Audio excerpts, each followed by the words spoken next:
Hello, Internet. Welcome back to another session of Apocalypse Keys at the Pantsless table. Steve, is there anything you wanted to go over before we begin? Yeah, exciting news. Two things really quick. One, the big charity event is happening for sure, June 28th to 30th. Official announcement will go out after today's game.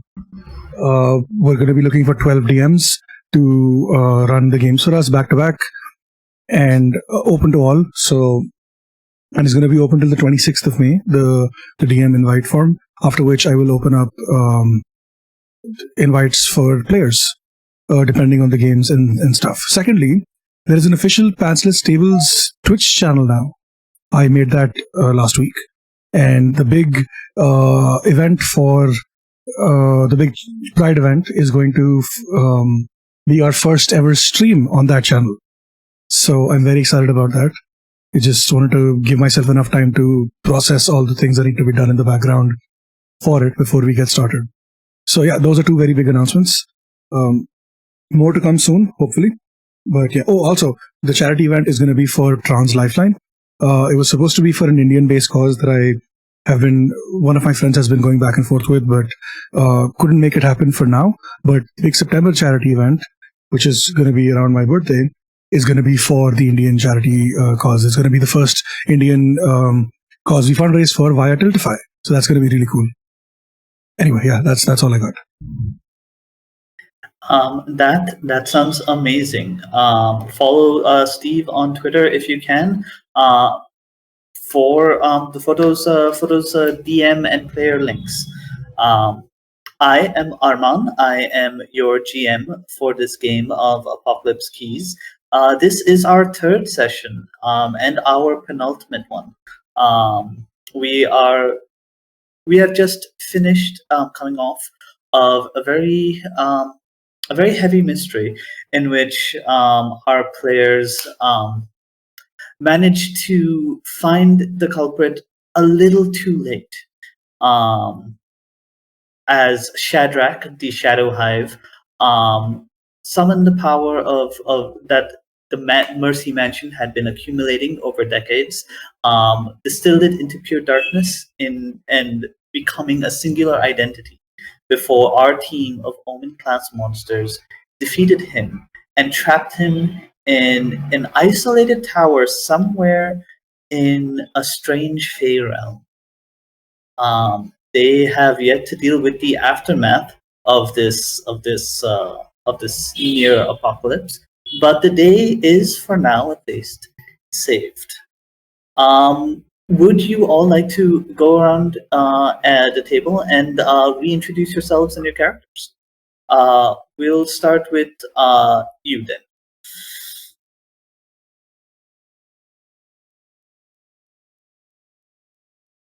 Are we starting with me? We're starting with you. Okay. I'm Denver. I'm DEA Grant Draws on the Bird app, then Dinius on Blue Sky, DJ D20 on Twitch. My pronouns are she, they. I am playing Delphia the Surge, which is one of the core playbooks in the Apocalypse Keys system. Amir, what about yourself? Hi, my name is Amir. I'm playing the last, in fact, I'm playing the last elf on this planet. Simona is the one who's welcomed everyone around the table to her home, and let's see how it goes. Steve, back to you for your character. Oh yeah, so I'm playing Screwdriver, the Omniscient. This is a homebrew thing written by Ari from Illicit Peanuts, which is really cool. I'm glad to be able to showcase cool stuff. So Screwdriver is basically a sentient AI being trapped into a giant computer. In the recent episode, he somehow, with the help of nanotechnology, managed to develop a body for themselves and is slowly learning what it means to be a humanoid. And lastly, Martha. I'm Martha. they, them. I'm playing Dr. Genome, a homebrew class written by our GM Armand. And he is a little freak and a little weirdo, and he's got big bug arms, and he's making a baby. I would like to specify he refers to the character. I am not a little freak who is making a baby. It's true. Yes. Not yet, anyway. With that, we will go into our session. You are all in the Fey Realm, in Simona's Tower of Isolation. You have not only successfully defeated the creature, Shadrach the Shadow Hive, but one of you, Dr. Genome, has also bargained with another one of the Fae for a way home. For the moment, however, you are far away from the real world, far away from consequence. You have a few moments before you need to head back. You have the space to yourselves. Is there anything you want to do before you check back in at the mansion? I would ask if Simona knows how time exactly works in this Tower of Isolation, or the Fey hill that they find all of themselves in. Is it moving differently, like on the mortal plane, or is it just regular time?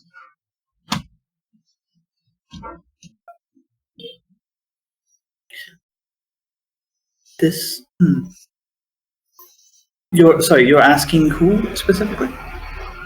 You. Just like me. Oh, right. Sorry, I thought you were asking about the other players. Yes, about the day. Yes. Let's see. You know that time is a little slowed here. However, that is not something you understand entirely. You know that this is a refuge. You know that the longer you spend here, the weirder time gets. So if you spend a day or two here, an hour or two will pass there. But anything past a day or two, time might get weird. You might step out and find yourself in the past. You might end up 100 years have passed, or maybe a single second has passed since you left. You don't know. But a day or two is safe here. Gotcha. And Simona and is you just... have already had, I believe, one night's rest. Yes. Sorry, go ahead. She's just sleeping past everyone else. Everyone else is up and about, but she's just...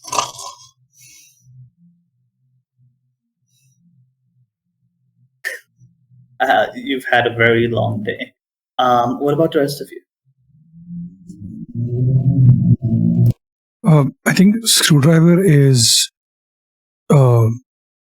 up early. I don't know what the concept of sleep is for Screwdriver. Usually, they just retreat back to their computer and just do whatever. But now that they have an actual body, kind of feels like rest might be a thing. So he's going to try to lie down and try to sleep as he's seen people do in the movies or like TV shows or whatever, because he doesn't really know what sleep is like. And I think tossing and turning, finally getting some shut-eye before waking up before everyone else and deciding to work out. So he's going to try to do some push-ups and some squats to see how his body works, just because he has no idea how to work any of this. Maybe grab a branch and do some pull-ups, but he's too heavy, the branch breaks, and that's what wakes everyone up. I don't know, whatever works. So you do not actually have muscles. Your entire body is made of a strange nanotechnology that has been absorbing all matter around it. As you try and test out the limits of your new body and see what it can really do, sort of try and push yourself, The second you move from a resting state to a more active state, you feel your extremities start to absorb little bits of the ground, little bits of the trees, and start pulling matter into yourself. The nanotechnology that makes you up starts absorbing matter from the world around you. Oh no. Oh no. Oh shit. Shit. He's gonna basically move as far away from the rest of them as possible, while also trying to maintain some sort of like perimeter, so that it doesn't wander too far off, but also doesn't start to absorb his teammates by mistake. All right. Dr. Genome and Delphine. I think for a while, Dr. Genome gets up so early, just rises with the sun, that one. So kind of like milling about, reaching into various compartments of their little lab jacket with a bunch of pockets, and just kind of taking tweezers and like taking samples of the world, essentially, just because this is like a pocket dimension, ostensibly. Yeah. So they're just like collecting samples, trying to take as much as they can, and then at a point they'll kind of notice that Screwdriver is having this issue, and we'll now conduct an experiment of like what happens when you just walk in a straight line? What just happens when you're being normal? Because then maybe I can fashion you like some sort of a bubble. Maybe I can like some kind of an armor that prevents this from happening. And starts like blueprinting and following Screwdriver around and just like taking notes. You notice that the more Screwdriver exerts himself, the more this effect comes into play. So when Screwdriver is in a more relaxed state, the effect doesn't seem to be as strong.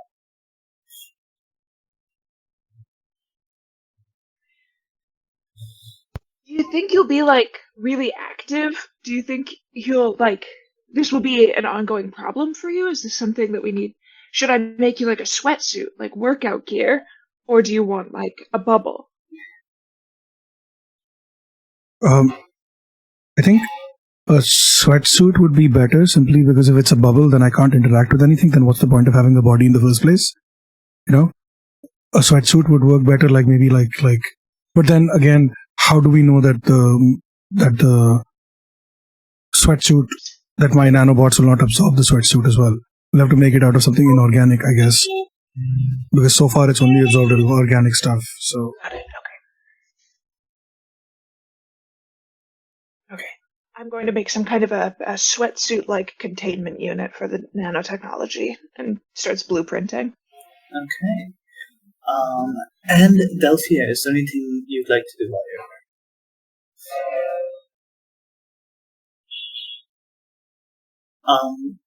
here? We can't hear you. Are you on mute? Yeah. I forgot to turn the mic back on. Delphia is also an early riser. It's just she's used to being up early, doing things like meal prep and things like that. So she's a little bit out of sorts right now because there's not really anything she can do to help the others get ready for the day. So she's just kind of nervously pacing. Yeah.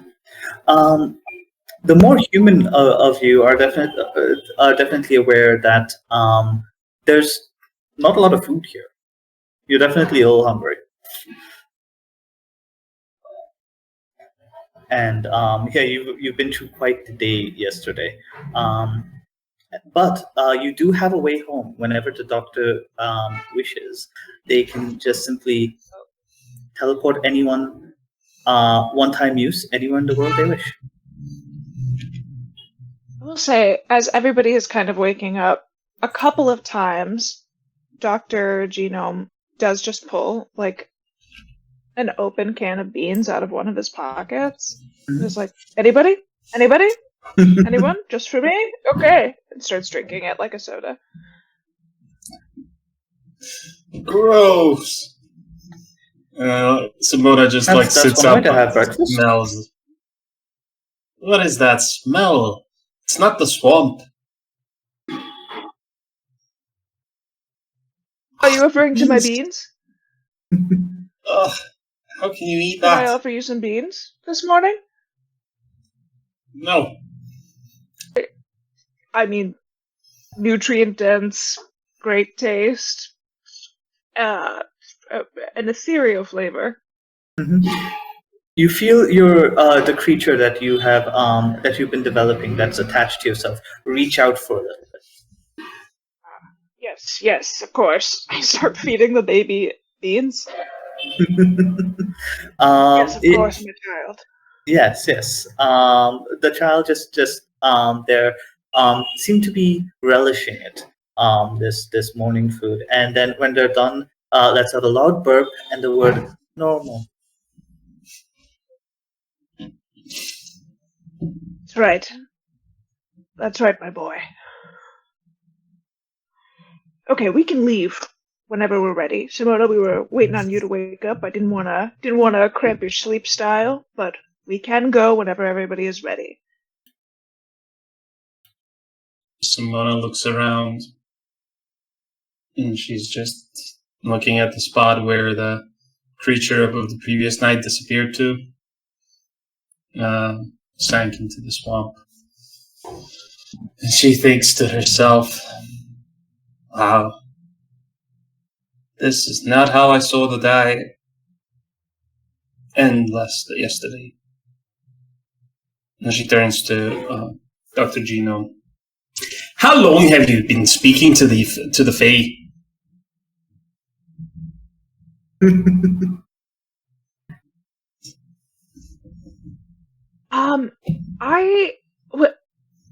It is my business and my career and my passion to liaise between those who desire cross-function with my work. So when it comes time to reach out to the Fae, I have always just reached and they've been there. I didn't know that this was the connection to your lost civilization necessarily. I assumed that my liaise was just interconnecting something with the world as we know it.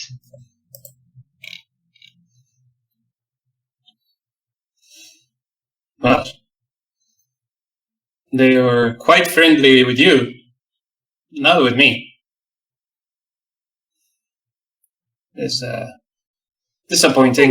We've had time to know.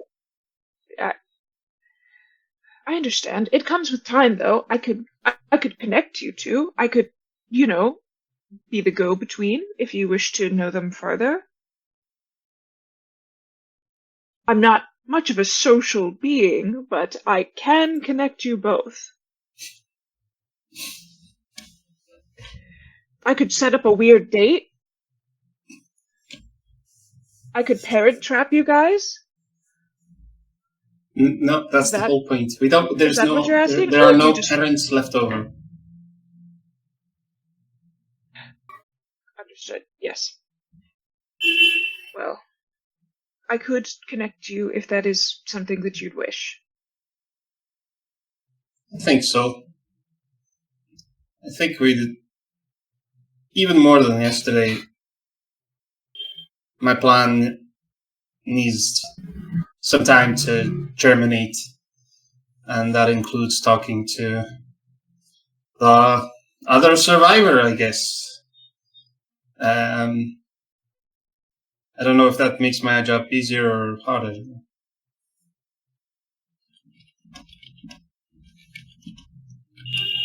I will do whatever it is that I can do to make this as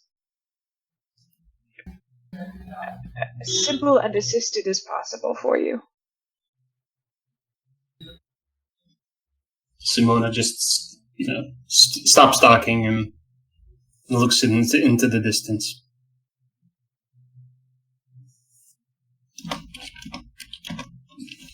So mysterious.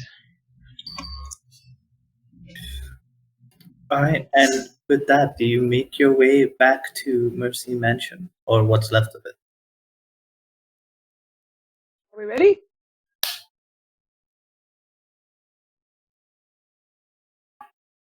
Sounds like it. Okay. I will get us going back. Mm-hmm. You activate the tattoo that was left on your wrist, and it expands outwards, lifts into the air, and suddenly all of you see color itself dissolve, and then reform. And it's a slightly surreal feeling because you feel like you haven't moved anywhere. It's just the colors have moved around you, and you are back at what remains of Mercy Mansion. You can tell by the daylight that it's at least it's been some time since you left the mansion. There are division agents here now. They are everywhere. You see that Never Was, your transport, is still sitting right where you left them about a day and a half ago. But agents all around, and as soon as the four of you show up, a lot of very dangerous and very powerful weapons are aimed your way as a gut reaction. And this being division, very few of them are actually guns. There are wands, there are talismans, there are amulets, there are various different kinds of arcane trinkets, and a couple of pawn class monsters who are usually drawn in to events like these to help with cleanup. One of, in fact, you do see that the director himself, Director Mignola, is here overseeing it. He walks up to the four of you and says, "You all need to be debriefed now. This is a disaster, but is the apocalypse over? Are we safe from the end of the world?" What? No hi, no hello, no how are you doing? No how did you survive? None of that? Really? No. Your What the overclass hell, screwdriver? monsters that you... I'm sorry, your screwdriver? I don't know, am I? Apparently there was an incident. I don't know. But the Harbinger has been contained. Not dead, contained. For now. Oh wait, we're gonna need the full story. Hold on. And he calls over a couple of agents, and you go through what you are all now familiar with, the process of just basic debriefing.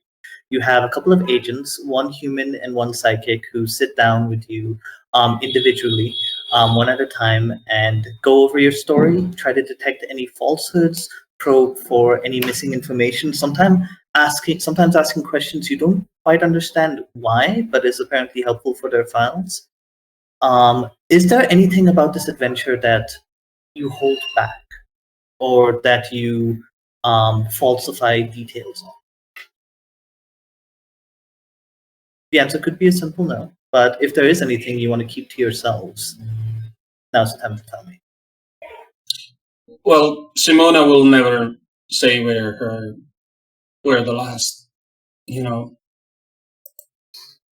where her last tower is. It's just not going to happen. They don't have access to it, and the Fairy Mound is off limits to all humans unless they're invited by Simona. And they seem fairly respectful of that, but do they know it exists? I don't think we didn't talk about withholding that information of where the creature is being held right now. So we haven't. Unless we can say retroactively, we planned not to say where it is, but I don't think we did. If Simona doesn't say anything, that is one of the main reasons. Yeah, that is definitely one of the reasons why they had you separated as soon as they could. So you basically tell them that Shadrach is contained and don't say where or how.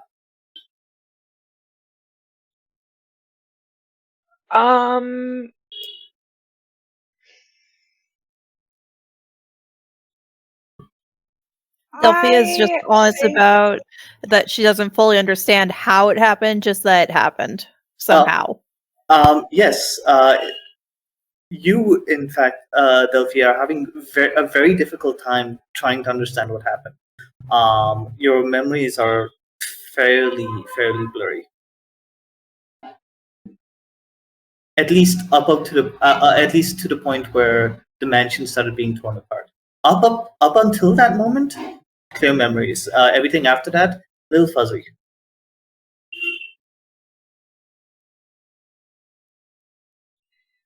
I think I want to, if we're being like probed psychically, I kind of want to give the impression that what I remember is an unreliable memory. Okay. Like the thing entering Delphia is an unreliable memory because as much as I like want to be upfront, I also don't want this to be like I don't want Delphia to be like closely scrutinized or mistrusted. I just want it to be like something happened. It was largely like Screwdriver and Delphia, this weird thing. I don't really remember it very well. Additionally, I also want to like really stress and like have pushed to the forefront of my mind how awful the practices were and how like this was a not above board place and like the regulations here were super fucked up and really awful. All right. The truth of that, the passion of that, definitely comes through. You see several tattoos on the psychic's forehead and jaws and wrists start to burn a little red when you start talking about that as your anger leaks out.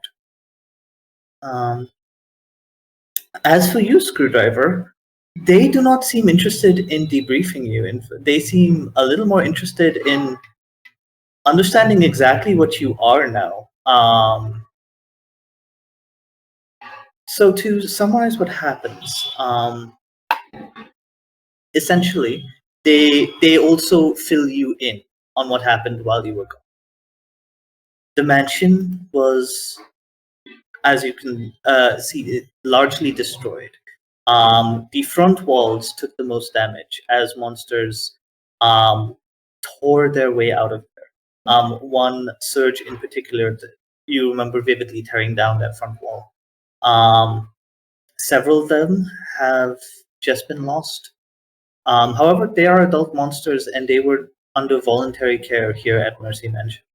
The problem is some of them, in their rage, also attacked the nearby town. Pawn class agents are hunting them down and trying to cover, as well as working with the psychics to try and cover up what happened. As for the people itself, most of Mercy's caregivers were slaughtered as the door to the apocalypse opened. One of the few survivors is Father Smith, who went and hid in his very well designed panic room. But now that he's out, and agents of division are going over his files, see that his practices and the practices of his predecessors are not above board. While Father Smith can't be turned over to conventional authorities, he is placed under division jurisdiction, which is, as though all of you know, a lot harsher. As for Esther, she is amongst the many people whose bodies were not recovered and is nowhere to be found. A lot of the monsters' attacks were complete and total, leaving no trace behind. It is also possible that Esther could have fled. None of you have any idea. George's brain, which you, Doctor, tried to preserve, is still intact, and you're able to bring it back with you to the lab. Um, and Mercy Mansion, and indeed the Mercy program, is currently on hold, pending investigation from Division. And I think Simona would specifically say as much as she can about the Mercy Mansion practices and the predecessors of Father Smith, as far as the details that she glanced at about the resurrections of Esther, and making sure to say that Esther is not at fault, basically, for what has happened to her. And that, in that sense, leave it at that. And then she would probably go and look for clues to where Esther might have gone to.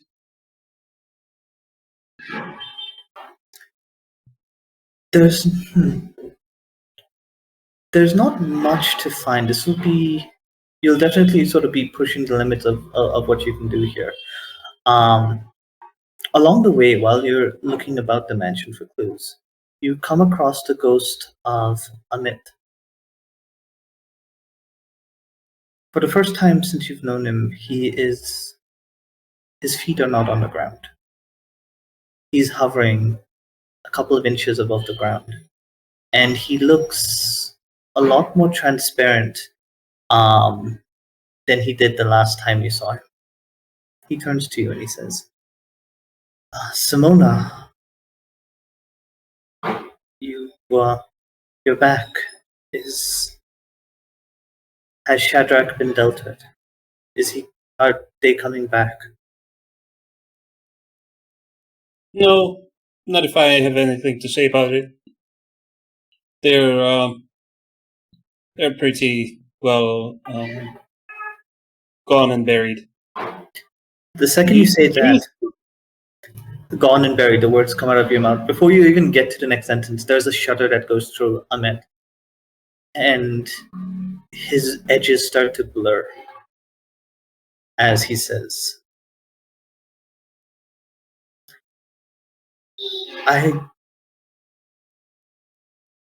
that was my unfinished business.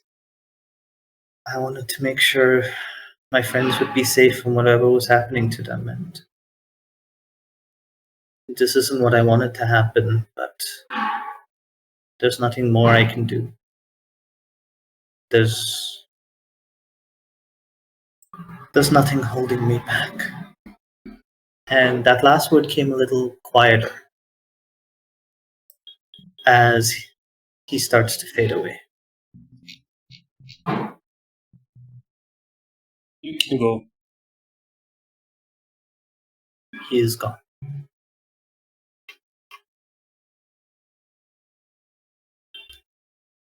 As you comb through the mansion,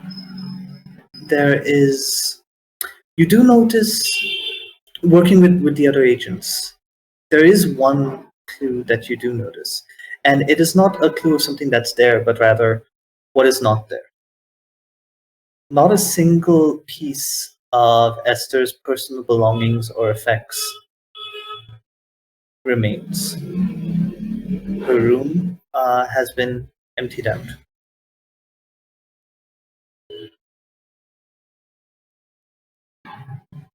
That is essentially all you can find.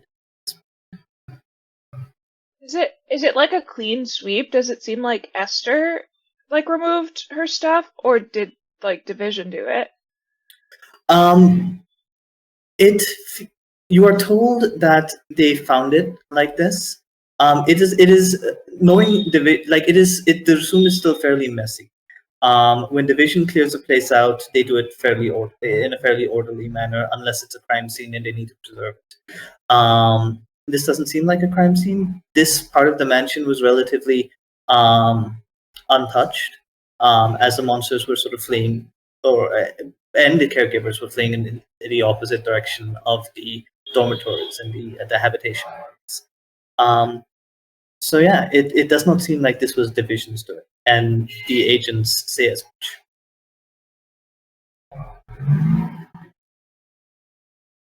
Does anybody remember if Esther, before she disappeared, does anyone remember if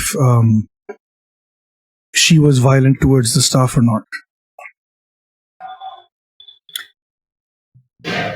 There are not many survivors left to question, but those you do, and this is all secondhand information, especially for you, Screwdriver, as you are being kept confined to a lab as your new form is being poked, prodded, and examined. As far as you can tell, from those who are willing and able to talk, Esther wasn't particularly cruel to anyone. She did run a business from Mercy, or at least tried to. So there were definitely occasional days when there were harsh words exchanged, but nothing out of the ordinary. Oh no, I meant once the apocalypse started after that. After that. Did she become a monster like everyone else? Yeah, that's basically... Yeah. No one knows. No one can remember seeing her. No one was particularly focused on her. It's possible that the footage from Father Smith's panic room managed to capture some glimpse of her, but that's going to take a while to go through. Father Smith watched everything. Well, that's a good clue. If Simona doesn't find anything, she would go to Father Smith. Mm-hmm. You are where you are going, where Father Smith is being held. Is in one of the vans that Division has brought here. As soon as you approach that van, you are barred from entry by a couple of agents. Said, sorry, orange access only. You're an Omen class monster. You do not have the clearance.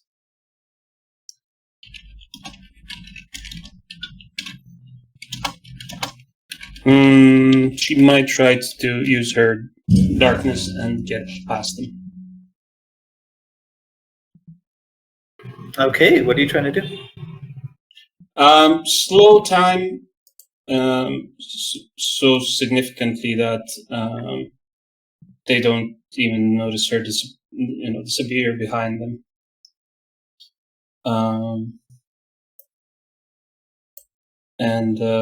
Sure. She's just past.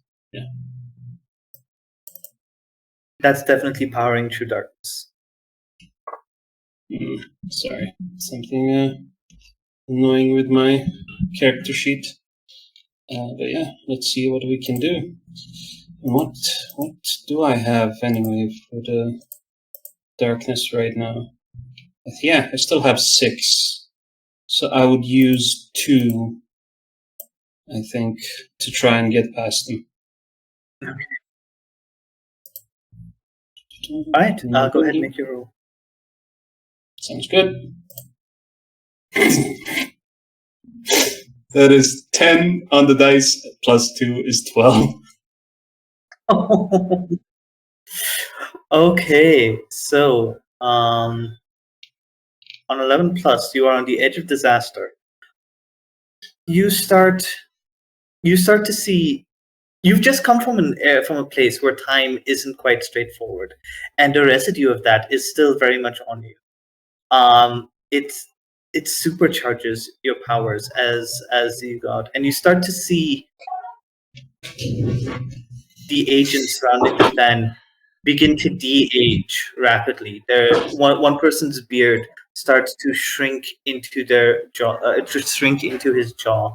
Another agent's hair just you see it start to dark from where it was sort of like a salt and pepper, silvery long hair, starts to shorten and turn pure black as their eyes grow a little larger, and they begin to shrink a little bit in their suits. You are going to have to mark a condition to get control over this, or turn them into babies. Things could get dicey. That's just the start of your problems when time airs. Oh, God Almighty! I don't think she would try to reverse the changes that she made. She would leave them younger. If that's something. The only condition that she has 2 more conditions left that she can mark, and the one that she chooses is despairing. She is just despairing at this whole lucky fucking deal that she's still being blocked by insignificant humans, but not for long. And then turns away and leaves them to look at each other like, "Are you now in puberty again, or whatever?" So you've slowed time enough to slip by that you don't see their immediate reaction to what's happening. But those of you who are outside see both these agents immediately begin to scream as they say, "Who the hell are you? Where the hell am I? What is happening?" It would seem the clock has gone back on their personal timelines and memories as well. But you, Simona, slip into the van, and you are there with Father Smith. She doesn't have time for games. Yeah. He's handcuffed, sitting at the table. He looks up at you, just like a blank expression on his face. She would start reciting the ritual that brought Esther back to him, just like slowly, not like the way it's supposed to be recited to bring anyone back, but just so he knows that she knows, and she knows the whole ritual, and see how he reacts. His face doesn't move at all. It's pure poker. Aside from, because you're watching him and because you spend a lot of time around people, his jaw clench ever so slightly. Hi, preacher. We haven't had a chance to really talk about everything that's going on, but I did have a chance to connect to your daughter a little bit before she's gone missing and before we had to stop an apocalypse. I would like to continue that acquaintance with her, and I feel that you might have some information that I need. Do you want to make this easier on yourself or harder? Absolute silence, stone cold face. He is clearly picking the harder route.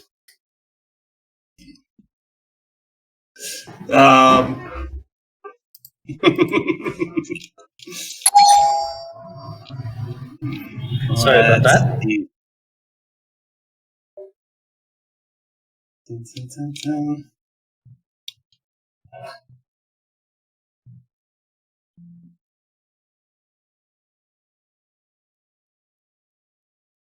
Let's just use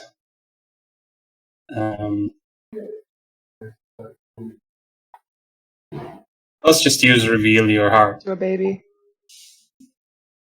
Okay. Are you using more darkness? Is reveal your heart? That's just the basic move. Reveal your heart. You're trying to make a connection to someone. Yeah. Are you just trying to get information from him? I think she would use the information that she glanced from Esther, just to tell him the extent. He might not even realize the extent of torture the poor woman has gone through. Yeah, So I will say, reveal your heart won't necessarily is not necessarily an applicable move here. It's for sincere connections. Genuinely trying to have a heart to heart with this man. This is more interrogator interrogatee type of relationship. Yeah. Um, Which one would we use then? Just unleash the this would dark? be Unleash the Dark, yes. Okay. So go ahead and add any darkness tokens you wish and roll. I'll do 2 more again. You gotta get rid of them somehow, yeah? Okay. Let's roll.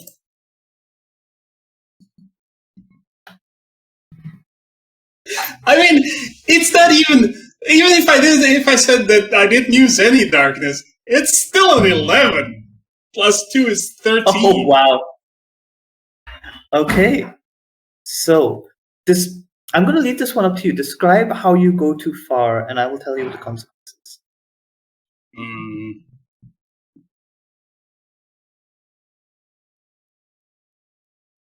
Yeah, I think the time wonkiness is still in effect, and it is just like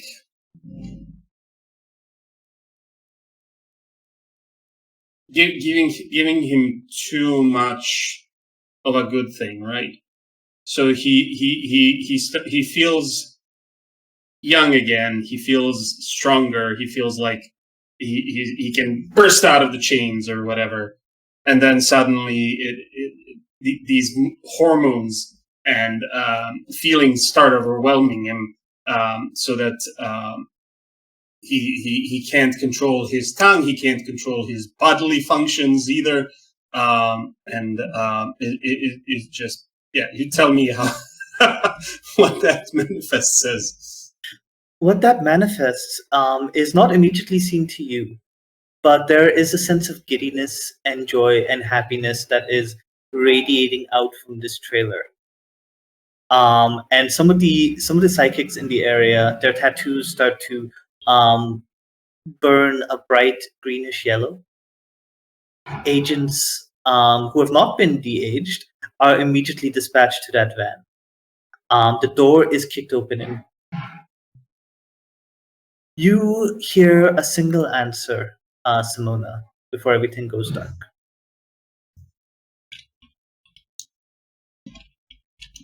She'll be in the library.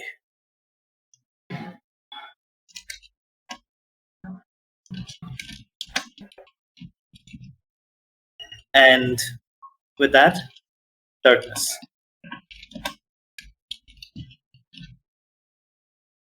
A week passes. Simona woke up a couple of hours later in a division cell. The rest of you were also very forcibly escorted back to division. You had one of the division, someone else that you've worked with before, another monster. This one sort of amphibious, green-skinned, with just large black eyes and just like a beard of seaweed. You've known as Jake, is just sitting down with you and saying, is the one to greet you when you wake up, saying, we've all done it, you know, we've all gotten a little too attached to a case.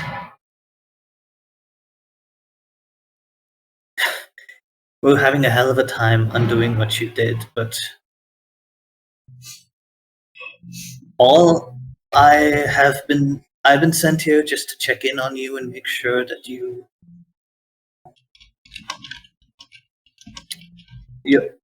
are you in control, Simona? Are we in danger of seeing time warp up a little bit again?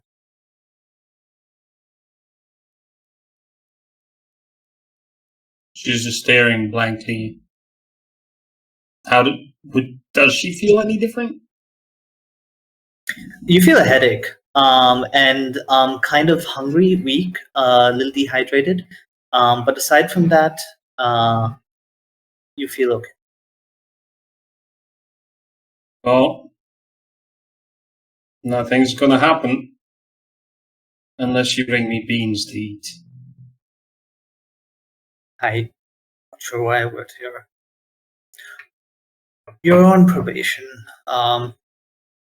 You're not going to be able to leave division headquarters, but yeah, as far as I'm concerned, you're free to go. Doors open, and yeah, you are allowed to go free.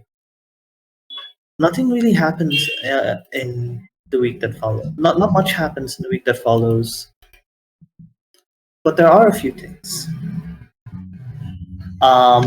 Doctor has been having dreams. Dreams of your Fey liaison, who you've made a very significant promise to. She is there every night in your mind, offering you, not offering you, in these dreams you have already given her what she wants. The Fae are coming back to life. The civilization is coming back, and she has found a place for them. You brought them back, and she is bringing them home. And she is so extremely grateful to you. She gives you power. She gives you thanks. She gives you visions of pleasure every night in your dreams, that of pride and power and things of a more intimate nature. And you wake up feeling a sense of loss, that it was all just a dream, but a knowledge that with enough work, you can make it happen. Another thing that has happened in this week for you, Doctor, is that I believe you were naming your child Ned. Or you can still change the child's name, but they have begun to speak. Words beyond My child's name is just Ned. normal. Okay, Ned it is then. Ned has begun to speak, picking up rather quickly knowledge of how language works. At first, it's just random words spoken very eloquently, but with no discernible meaning. But then words start being put together in context. Food when Ned is feeling hungry. Light when someone turns on the light switch or opens the door to a room. And then I am hungry today, or I like green. Things that start making a little more and more sense. And this is far beyond anything. This is advanced. Ned is advancing far faster than anything your notes could have theorized. And then you remember a shard of screwdriver hit Ned in one of the battles against George. And you start to wonder exactly who or what Ned is turning into. Screwdriver, you have been confined to a lab. Frustratingly, it's your old lab, the one you are sitting in the center of the computers that used to house your body. More equipment has been brought in, making your quarters even more cramped. You have not been let outside of this room. You have been questioned. You have been slowly experimented on. Attempts, and perhaps most insultingly of all, you have been presented with a very advanced, shiny new tablet. And one of the lab techs, Leon, asked you if you are ready to go back inside it now.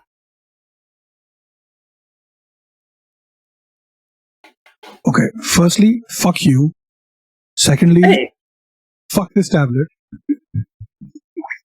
And hey, thirdly, we worked really hard on this. no, absolutely not. I feel like I can move. I don't need support. I can see. I don't want to be confined back into a tablet again. That's bullshit. Absolutely not. That is not happening. Leon spends a day trying to convince you. Obviously, it does not work.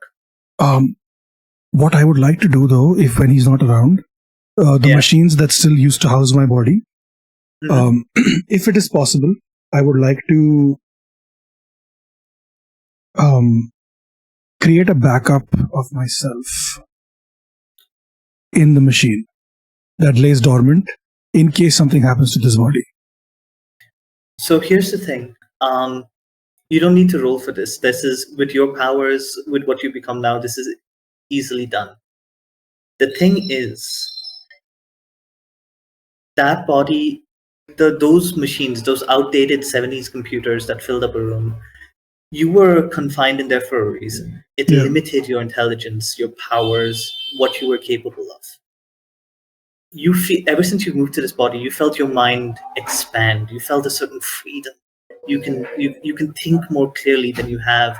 Nothing like it was when you were a cosmic deity, but still, it's more freeing than you have been in years. If you died and woke up again as this backup, those limits would be back in place. Your mind would be cloudier again. It would be difficult to think without these computers overheating.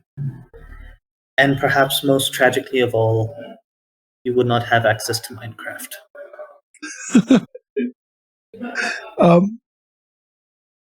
I think this is a thing where, so it's I have a, so part of my thing was the, not being able to die kind of thing. So it's for Screwdriver, survival is more important than because he feels like even if he's back in this machine, he'll figure out a way to break out again. So what he's trying to do is, one, this is a failsafe in case this body is destroyed, right? So he'd rather, instead of being nothing, he'd have something. That's the first thing. Secondly, and this is something that might be a problem, he wants to create knowledge, like a database or something of these nanobots, which is knowledge of how they work and how to recreate them. And in the event of his death, it gets open source published to GitHub. That is going to be something that's a little trickier because internet access to these machines is specifically restricted. But you know what? To make these machines capable of it while doing this undetected, I think this, because you are being monitored all the time, even when people are not there, there are cameras watching you the whole time. Give me a power through darkness roll. Cool. Actually, no. This would be Unleash the Dark. This is well within your power range. It's just a little tricky. It's a 2. It's a 2. It's a 2. Yes, I rolled 2 ones. Okay. Oh my god. Okay. So this ties in nicely to what I was planning on having happen anyway. There are no extra consequences here, I will say.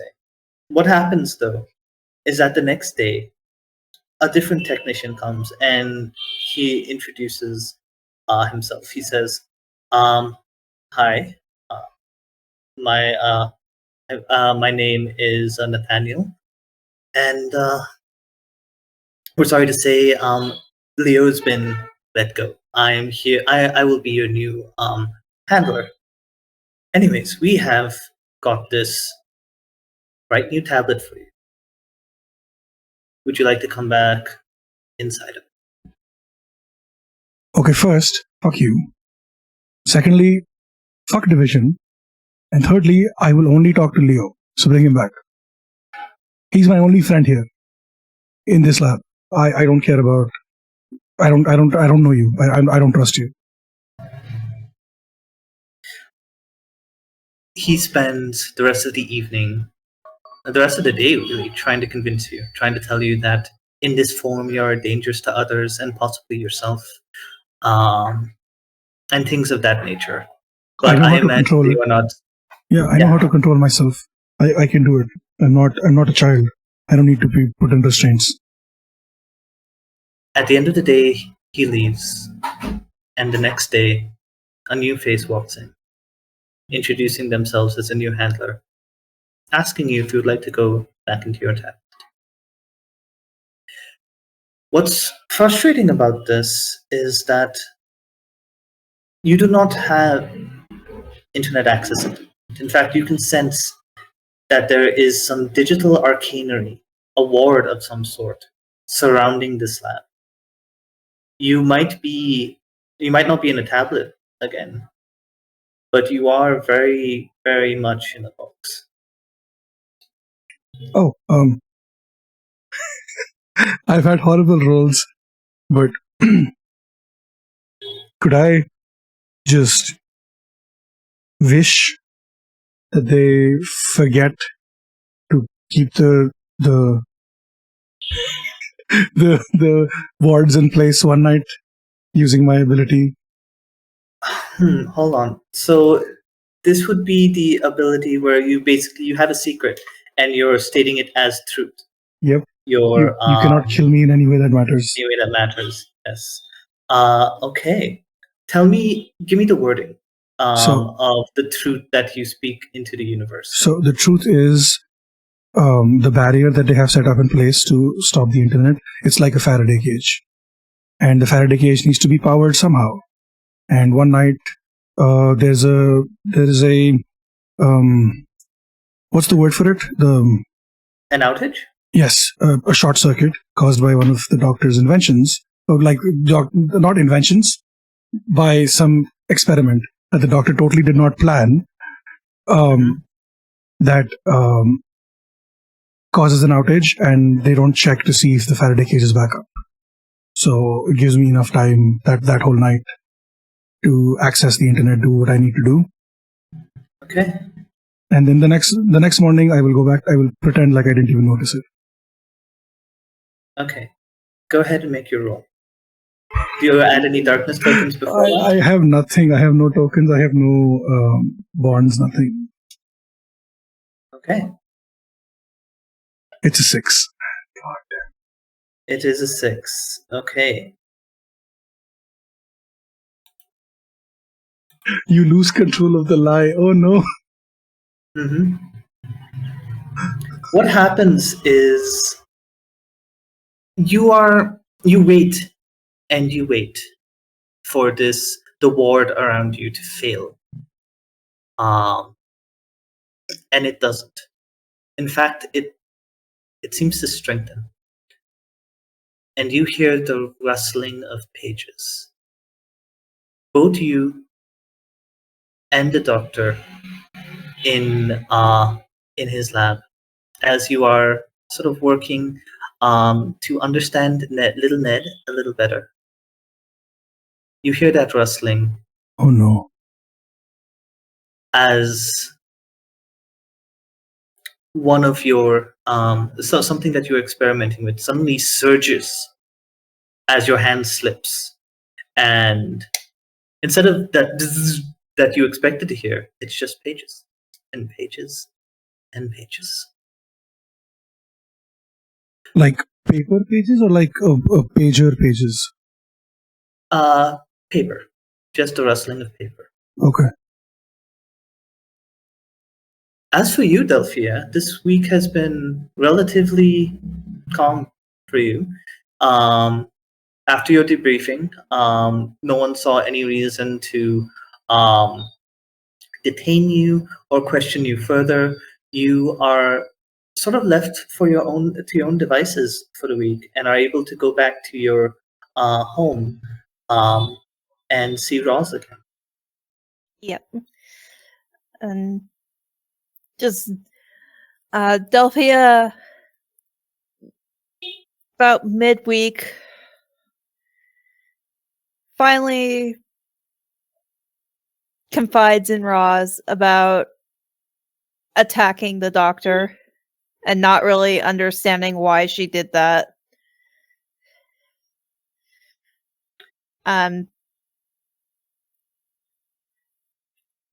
She basically talks herself into a corner about trying to figure out what to do about it, and Roz has to help her talk her way back out of it.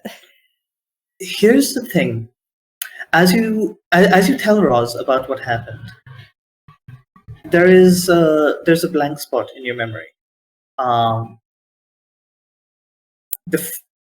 You as Denver remember a lot about the story of what happened, but Delphia does not remember Shadrach's existence at all.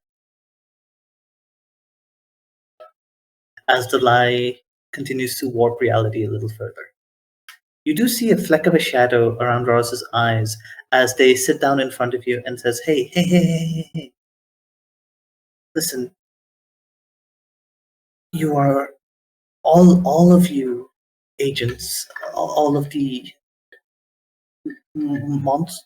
I don't like that word, but all of you beings who are made to work for Division, you're put into extremely stressful situations. And you're made to handle a lot. It's stressful. I know. You're being really, really hard on yourself. And I just think you need to take maybe a break from your powers a little bit. Just walk the world, not having to worry about holding it all in. Maybe you could go play some basketball or go to a museum or just let me hold the burden for a day. I mean, that was the plan, wasn't it? Yes, but I'm responsible for you if something happens, and what if I hurt you even more than I already have? I can't. I don't know. Well, then it sounds like you'll understand what the doctor felt, and hey, that's compassion. I'm sure the doctor wasn't trying to hurt you when they did, and it's, and I will forgive you because I know it's not entirely in your control. And you need to be able to have a day where things are not in your control. And it doesn't end up hurting people. Just a day.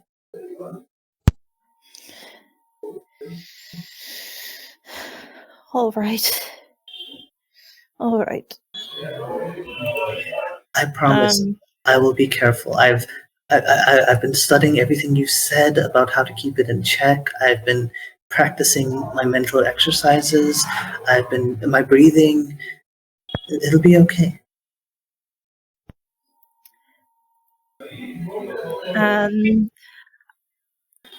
And for this, I'm gonna mark 1 ruin for this one. So Roz will gain a new scar, but Delphia will become mundane for a little while and can pass as immortal. Mm-hmm. And that also clears my conditions. Yes, it does. So, you are now mortal. No powers. The dam holding everything inside is lowered, and nothing is flooding out. Everything that you had to hold back, you can exhale and you feel the ability to. You see Roz just look down and goes, "Oh, this was. I don't think I could have ever been fully prepared. But hey, look, it's under control. You're fine. How do you feel?" Tired. I think I need to rest for a bit. Right. Well, the bed's made up. Do you want me to get you some food or something to drink? Maybe later. Okay, sure. I'm gonna order a bunch of stuff, and then look some stuff up online, and maybe we can go out. Yeah, and Nice.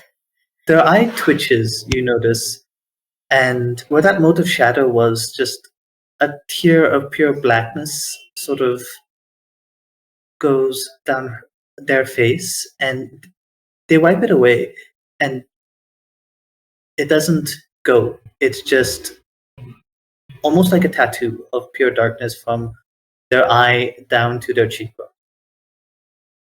They have their new scar. Doesn't appear to be something too concerning, but it is very visible.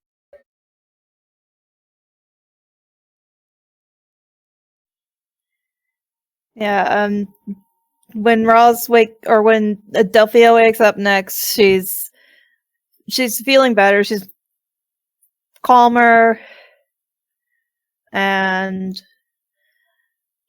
is ready to go out if Roz wants to go out. Yeah, just spend some time with them.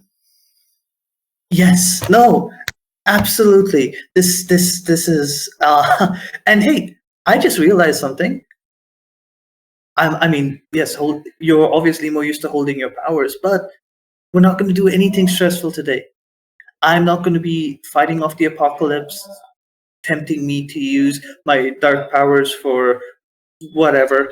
And you don't have the option. So, I mean, I will admit it's giving me a bit of a headache, but you deal with this all the time, and it's fine. Yes. So let's head out. I've got a whole day planned. And what kind of things do you think you would want to do? How well does Roz know? Is the question, I guess, here.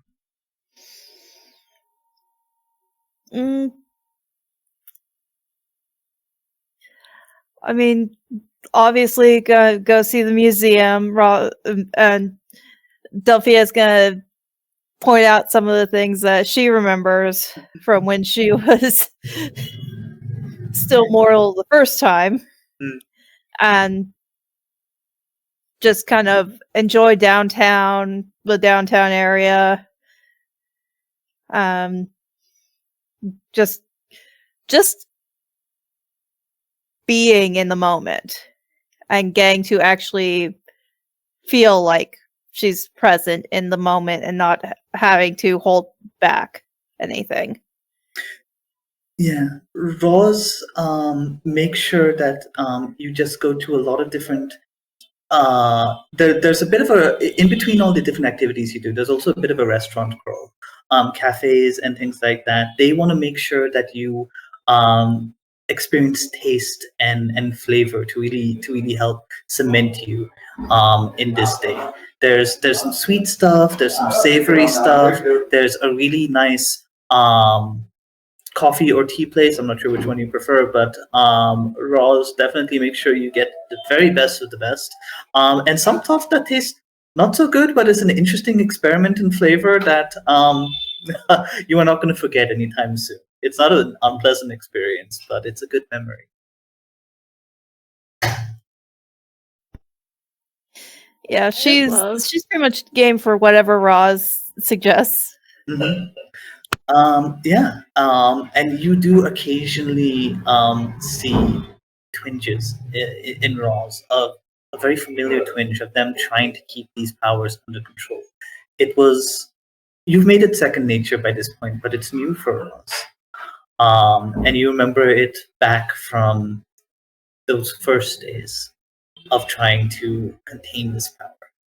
Ross is doing a pretty good job, but it's clearly getting to them. This can't go on forever, but it's definitely lasting for all of today.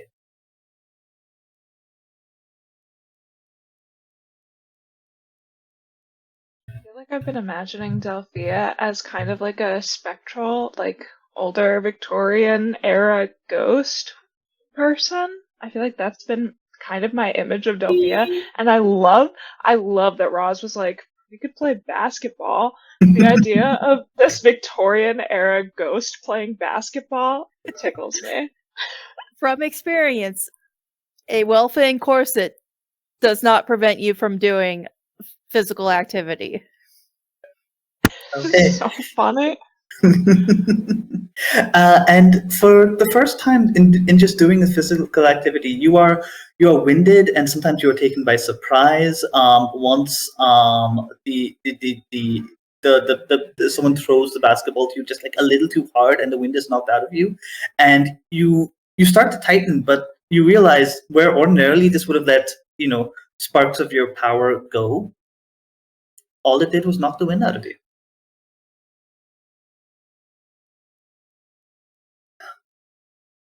As the two of you are having dinner in this lovely little sort of half restaurant, half bookstore sort of place. It's evening now.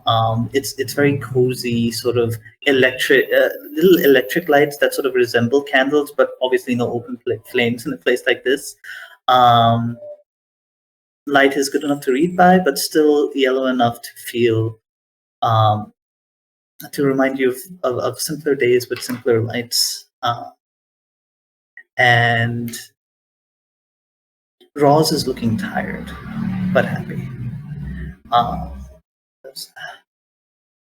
How do you enjoy it? How do you enjoy your day? You were right. I did need this. But we should probably head for home soon. I'm worried about you. Look, I'm not gonna lie. I could use a break, but let's wait till dessert. I've been saving the very best for last.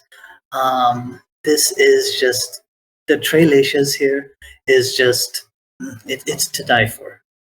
I've been wanting to bring you here for a while now. And you finally have time between missions to do it, and so we're not leaving before it gets here. All right. But after dessert, we're heading home. Of course, yes. And so you sit there just waiting, making light, small talk. It is the longest that you can remember for a while that you have not just talked about division. You do talk about your favorite books, and what you like reading, as you sit there with the rustling of pages and people reading all around you. And then after you waited just a little bit, the waiter comes and says, I'm so sorry for the wait, but there's been a minor accident in the kitchen, and I'm afraid we can't we can't get your translations for you. But it's our fault, and just because we feel so bad about it, we're happy to comp your meal. It's on us. We just. And Ross goes, no, it's okay. We can wait. Just I've waited a really long time for this. Could you please? And the waiter says, no, I'm afraid we're getting near closing time. We'd have to start from scratch. It would take. Isn't there? There's no place else that. Don't you have? Just like a small bowl, even just a spoonful, a taste, and you start to see, Delphia, your powers are starting to flicker that darkness, that the cosmic energies are starting to surge and spark and release out of Roz, and you reflexively start to do your breathing exercises, your mental exercises to keep the power in control. But the power is not in your control. It's in Roz's hands. And they hold their hand up to their head and goes, I just wanted one day. Delphia will reach for their hand. Hmm. Today has already been so much more than I could have ever hoped for. We still have at least another day before they'll need me back. We can try again tomorrow, right? They take your hand, and at first it's a squeeze too hard. It starts to hurt, but then loosens, and they give you an apologetic nod. They take a deep breath, and the energies explode out of them. From their connection into your hand, and from that hand through you, expanding outwards. Everyone in a radius is just tossed back. Shelves come crashing down. The windows of this cafe are broken. Roz hits another table, and there's a small gash in their forehead. And you look around, people are screaming, people are running out, and the pages everywhere around you are falling and burning. And all you can hear is that rustle of burning paper surrounding you. Your powers have been returned to you at the worst possible time, in the worst possible way.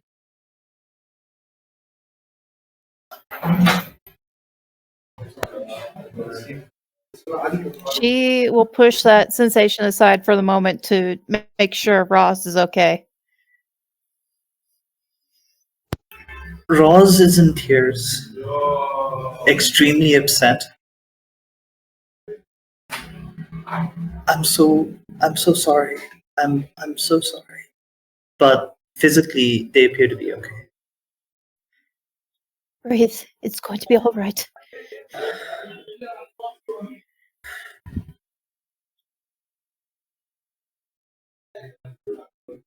Like instinct from the practices here. that you've done with them, you feel them start to gain some control over their breath, over their body.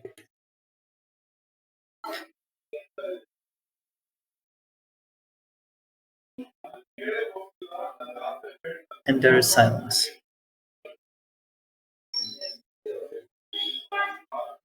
But the scar, the black teardrop, the void, that remains.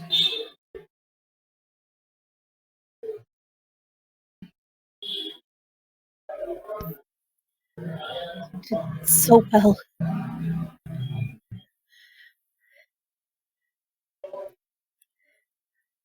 It's going to be all right. They nod. And we move from there to back to the doctor's lab.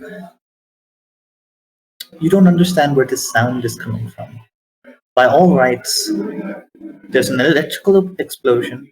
The sound that is released should be an electrical buzzing, or zap, or something like that. The sound you are hearing, this is either some kind of psychic intrusion, or something new, something different.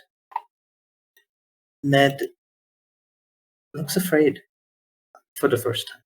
They've ever since intelligence started to glimmer in their eyes, they've always seemed a little unearthly, like something, like they knew something that you didn't, which both filled you with a sense of frustration and pride. But right now, there is fear in their eyes as they look at you and just sort of reach out with their little arms, asking to be picked up and held. Pick Ned up with my bug arms and hold him like this for a second, just kind of like noodling around, like Mhm. trying to identify anything that could have been like the source of a sound like that. I'll even like reach out psychically, like not thinking that it will actually work, but like, Screwdriver, was that you? You don't It's like, hear was anything from something. Screwdriver. And Ned says, "The sound, I don't like it. It's doing something to me. It's making my hearts are beating faster, and I feel like I can't breathe. I feel like I can't think straight. It is impairing me cognitively." Okay. Okay. Well, we'll move from here, and okay. So I'll like take Ned and like exit the lab into just kind of like the like front office space essentially, where like I live. Like I have like a cot essentially set up, and I'll move into there just in case it's like a leak or something. Yeah. Um. Okay.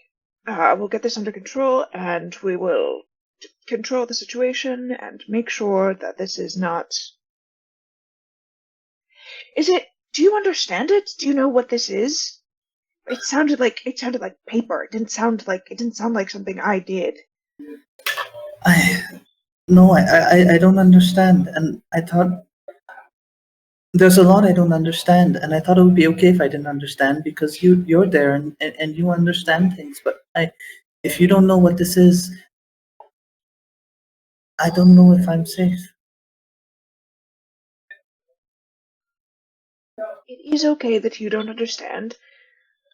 My job as someone is to learn, to be educated, and then to further educate those around me. So when I don't understand something, that's okay because I will figure it out. It's okay that we both don't know, we will figure it out. And I put them in the baby Bjorn, and I just kind of like start. There's like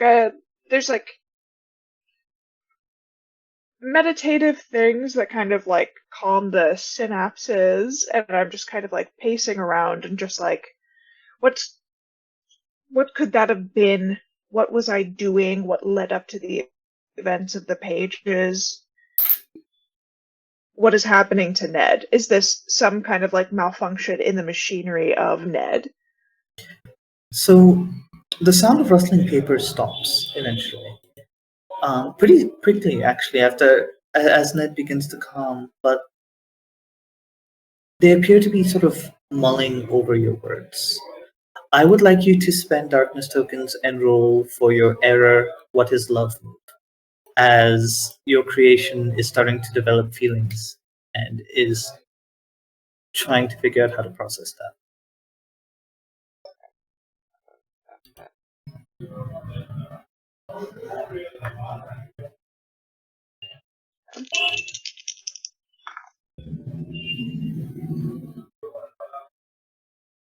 Um, 9. 9. All right.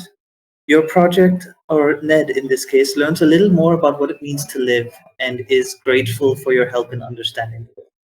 Gain 1 bond with Ned. I open him up a juice box, and I give him a juice box. Mhm. They hold it. They lick it a couple of times experimentally and put it down. Straw part, Ned. Oh, and you basically show them how to use it. They take a sip and they immediately spit it out. Terrible. This is terrible. I'm so sorry. I'm so sorry. I should have remembered. I just like pull a can of beans out of my pocket and I give him a can of beans.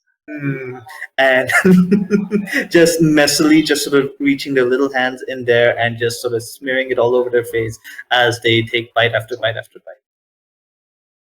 That's right. That's my boy. So as this tender moment is happening, You hear a knock on your door.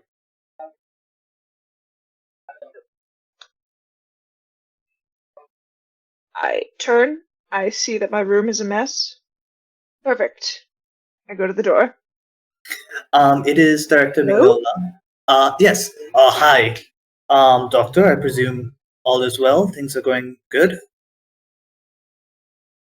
Yes, I'm, well, progressing in my own personal experimentation, but what can I do for you? Well, if I am understanding right, it was your invention that caused the screwdriver entity to be able to escape their tablet, yes?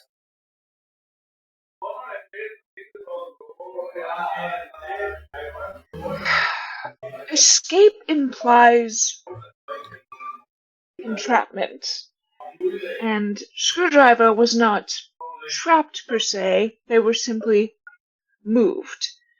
I sought a solution to a problem caused by the negligence of keeping Screwdriver contained in an obsolete piece of technology, and I moved them to a new containment.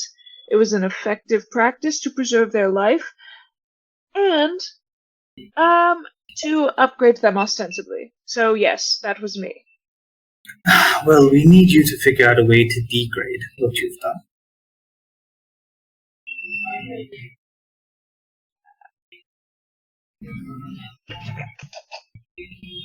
What?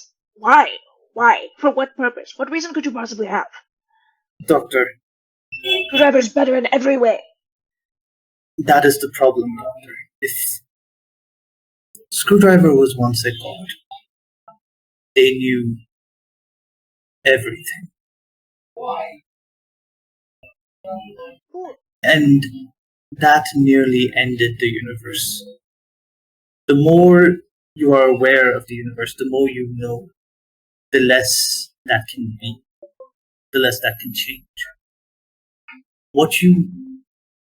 Screwdriver's knowledge is an absolute thing. What they know is, what they know becomes. They know the wrong thing. Reality changes to suit their belief, which becomes fact. Science unravels, Doctor, to the whims of a creature that is more excited about Minecraft than saving the world.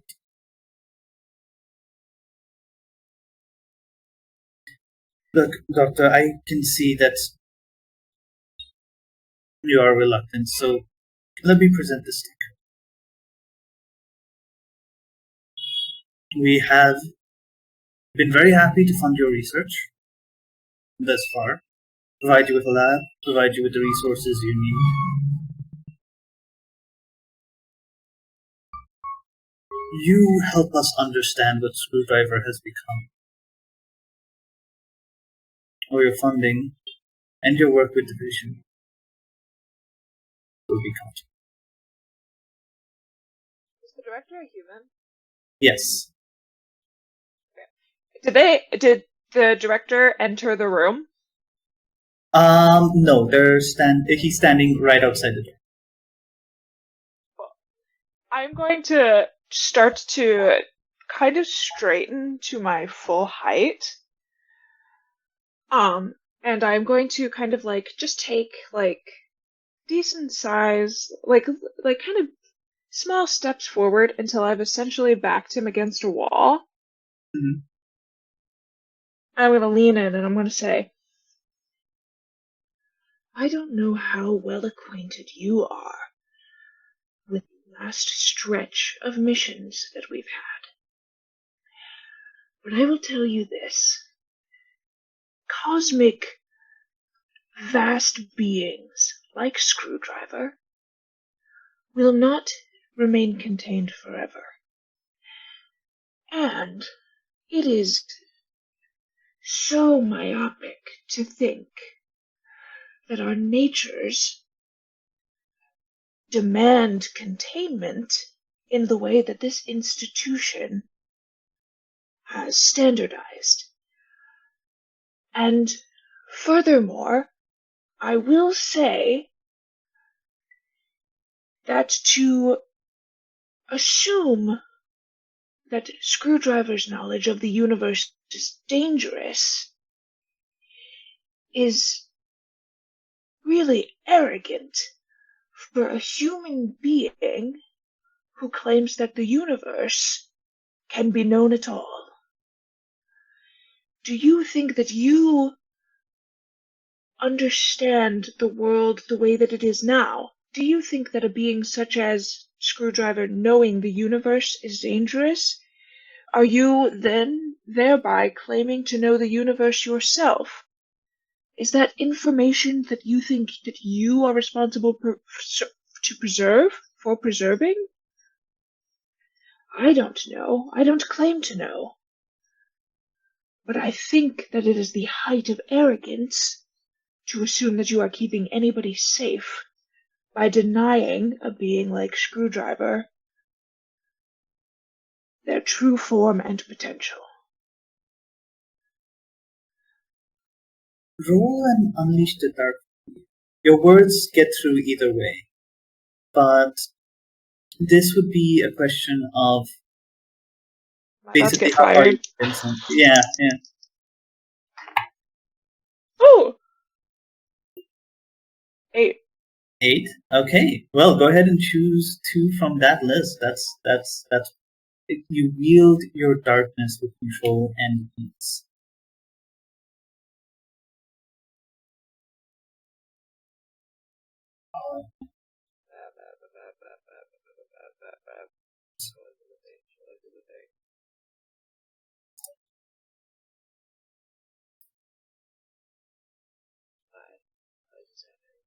I put the options in the chat as well.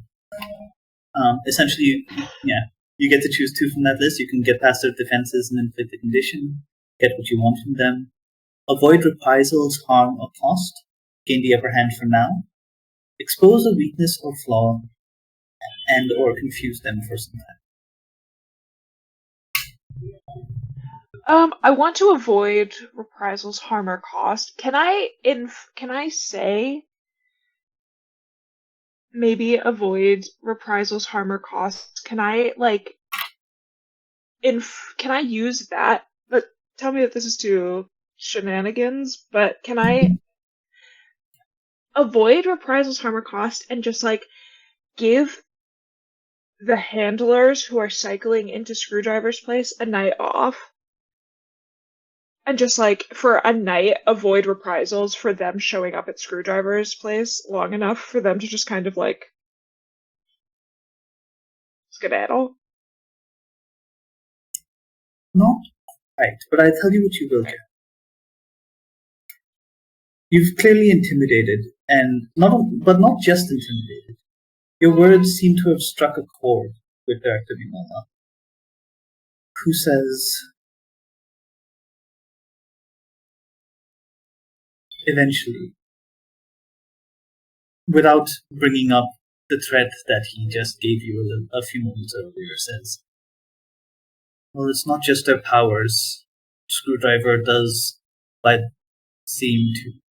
nanotech seems to wish to consume all matter around you. You will have full access to Screwdriver in the lab of your choice for a day. Keep them company. Learn what you need to about their physiology. And then you may present a report as to whether or not Screwdriver is a threat.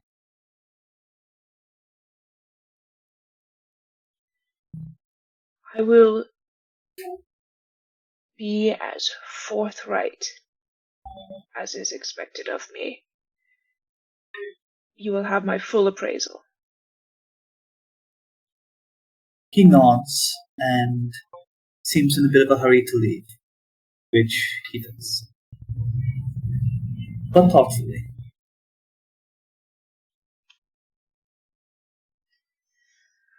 Simona, when you are not stopping apocalypses, where is it that you reside?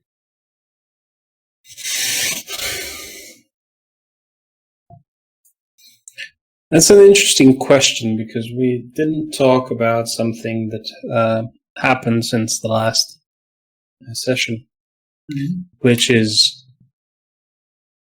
we've gained XP and leveled up. Yes, you have. So Simona, I think, would be spending at least a day in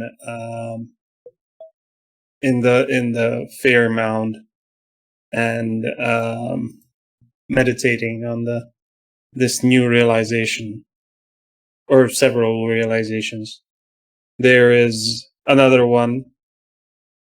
There is a formula. There is a ritual, and this is what we need for the ritual to happen. So I chose the move. I carry the hope of my people, which is, I think, perfect for this level up. I just wanted to double check if I understand leveling up or taking a different move correctly, because this is a ruin move for the last. Did you? So to take a ruin move, you would have had to reach 5 ruin. At the moment, you only have 3. Yeah. So with the XP, So I can XP only gets take. you. XP advances. There's a list. Then I misunderstood, and she will take the move. Reshaped by despair. I will, however, give you. Sure. I will give you an option before you take Reshaped by Despair, however. There is you're 2 ruin away from clearing that ruin and taking a ruin move. And you are at the Tower of Isolation. You can use its powers, if you wish, in a way that is blasphemous to your people. That goes against their traditions, that basically sullies their memory. If there's something you wish to do at the Tower of Isolation that uses that, you would have to mark 2 ruin, in which case you would have access to this ruin. Okay.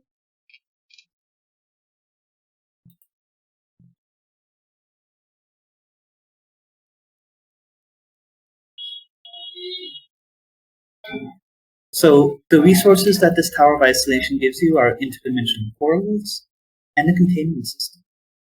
Is there anything of great significance that you want to teleport, or anything that you wish contained? So,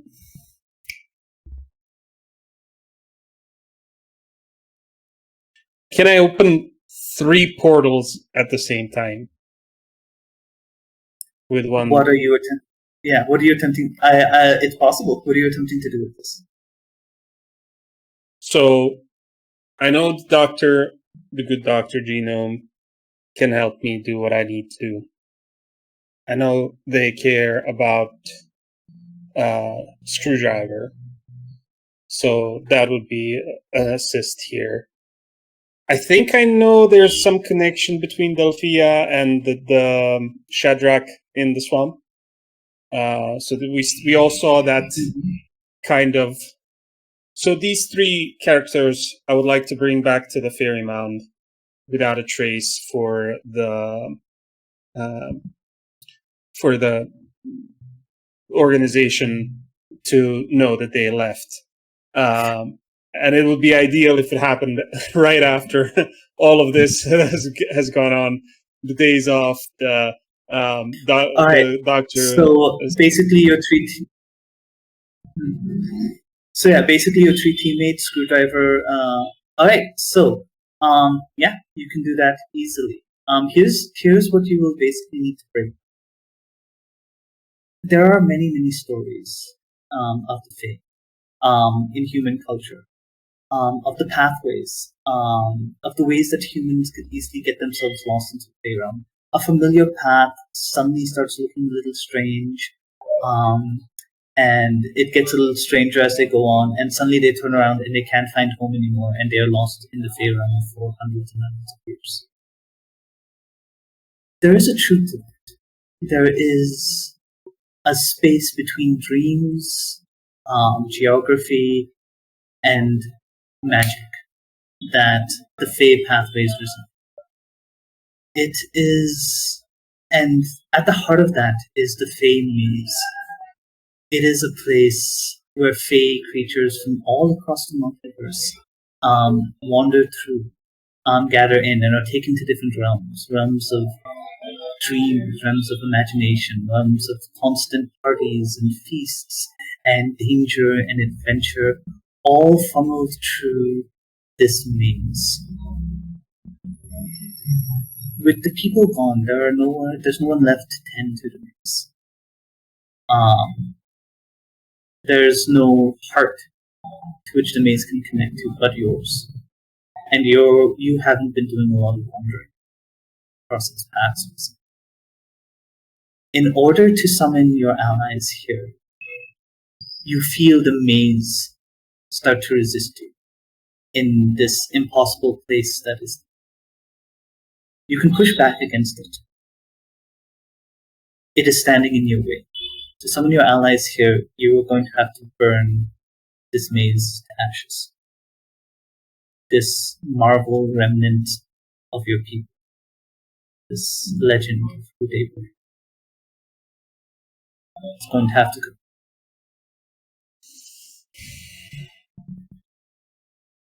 Or you could simply pick the reach for the spear move.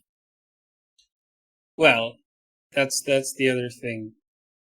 Even if I did gain... Oh, right, yeah, you can do both, yes. You still have the XP, so you can get both.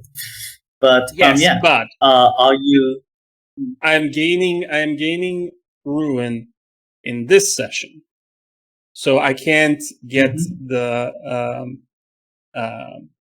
get that kind of advancement until the end of the session. So I'm trying to play it by the rules. I would give it to you simply because you've already picked the move out, and I'm curious to see what you'll do with it. And it very selfishly helps me advance some plans I had as well. Ooh. But yeah, I would be able tell to some of you to keep some moves marked. Yeah. I would be able to get the reshape. I did tell some by of you to keep some moves marked in case your XP. Yeah. But go ahead. Mm-hmm. Yeah. Yes.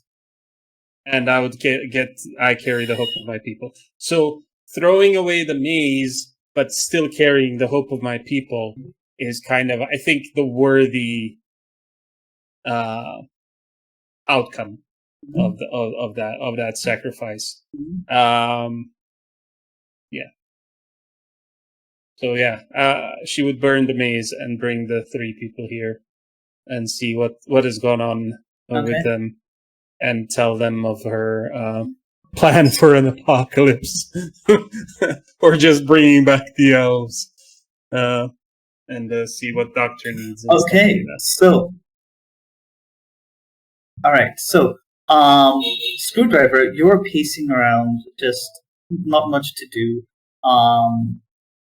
but also creating your backup. You have just about finished when suddenly colors dissolve and then reform. Doctor, you have just said goodbye to Director Mignola. When again, colors dissolve and then reform. And Delphia, you have brought Roz home. You're both resting. You're feeling the weight of your powers back to you. Now that you've had a day without it, it's always harder when you have to take it back. At least for those first couple of hours. You're not able to sleep. The Roz is out cold, just snoring away. When everything dissolves, and you find yourself with the people you've just been on a mission with last week, back in this strange Fey realm.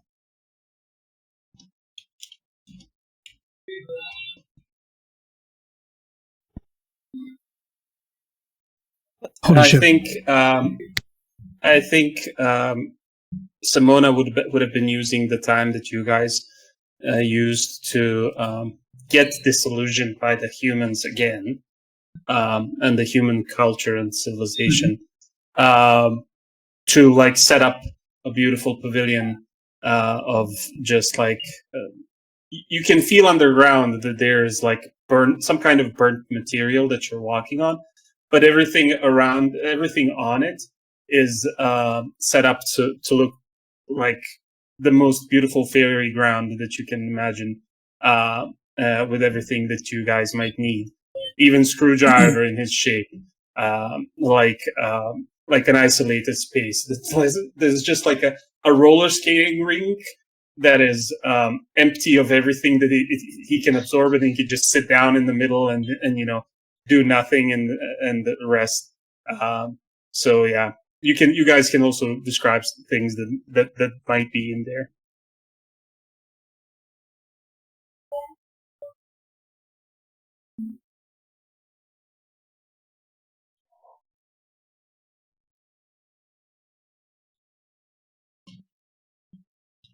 I feel like it would just be like anything for Grayson would just be like a perfunctory, like school regulation level lab. Just like something small, something modest, but like still like tenable for like minor experiments. So, something like a school fair, school science fair option. That would be cute. Yeah.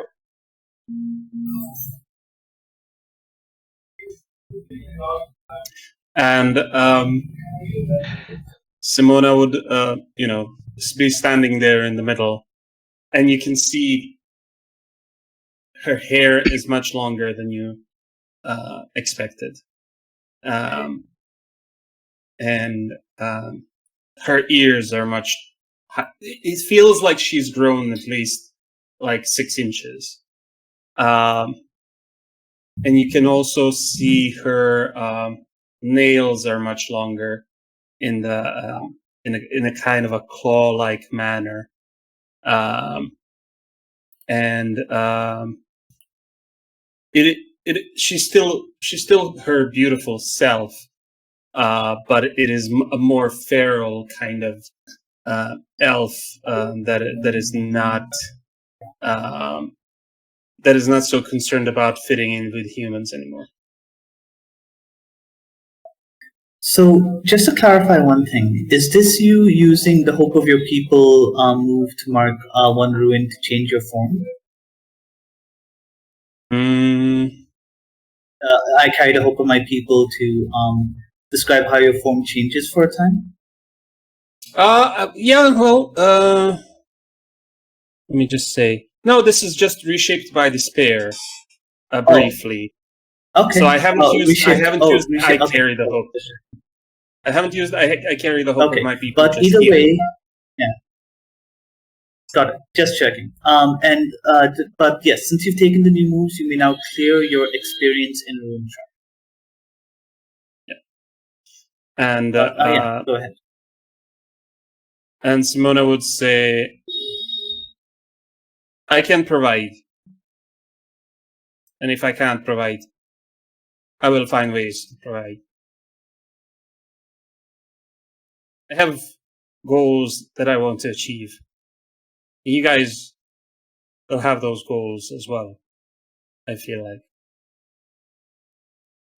Not mine, personally, but like goals that you want to achieve. I think working together is going to make it more possible for us to do that.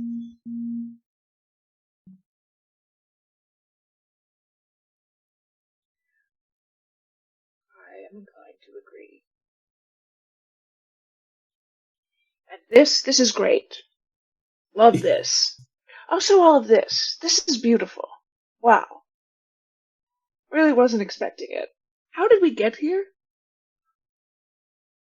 I made some sacrifices. Oh! Huh. Fun! Well, Well, I like the hair. I have no further questions.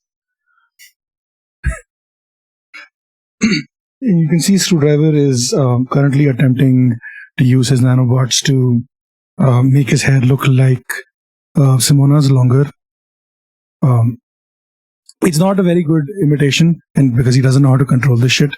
But like Screwdriver's appearance so far has been like a collection of the people that he's met, people that he's worked with. So, he still has that fire emblem on his chest, inspired by Simona's fire stuff. So he's trying to, maybe consciously, unconsciously, he's still not sure, just trying to look more like the people around him, because maybe that will, I don't know what exactly his thought process is for it, but so I don't know how I can help being here, but I have been thinking, and hear me out, right? The nanobots that I have, kind of, sort of, like I do control them for now, like, or they have a mind of their own or whatever. But if we figure out a way to use said technology to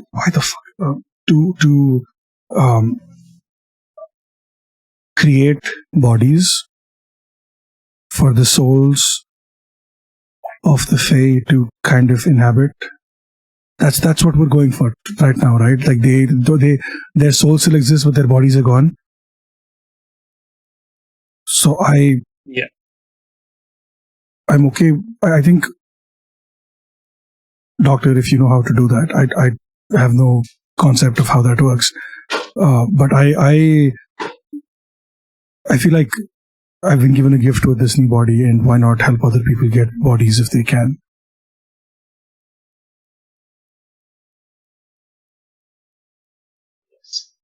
Yeah. To that point, the bodies themselves, acquiring the bodies, building the bodies, that I can do. That I've made great headway on. That is in so many ways, like, that is the focus of my research. I can create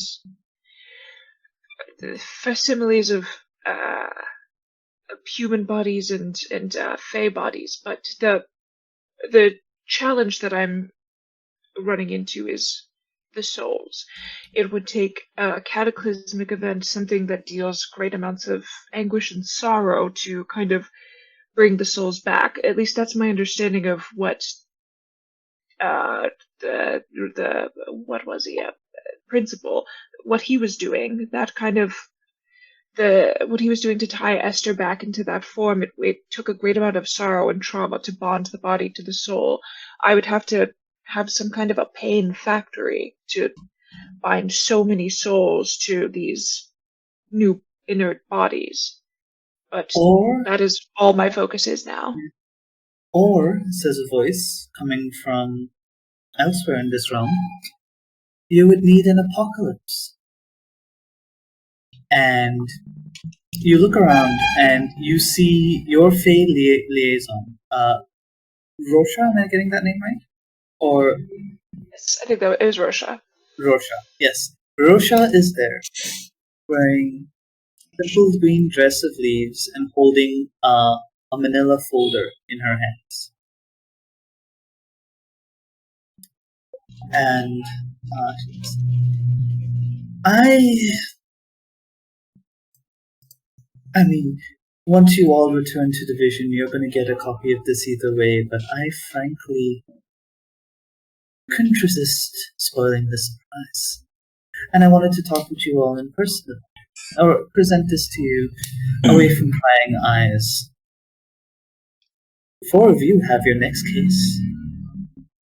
There's an apocalypse coming. And the question is, what you all will choose to do with it. And she hands it to you, Doctor, and you see written right on top of this folder are the words, "The Parasitic Library." And that is where we shall take a break. We're here. Hello. Hi.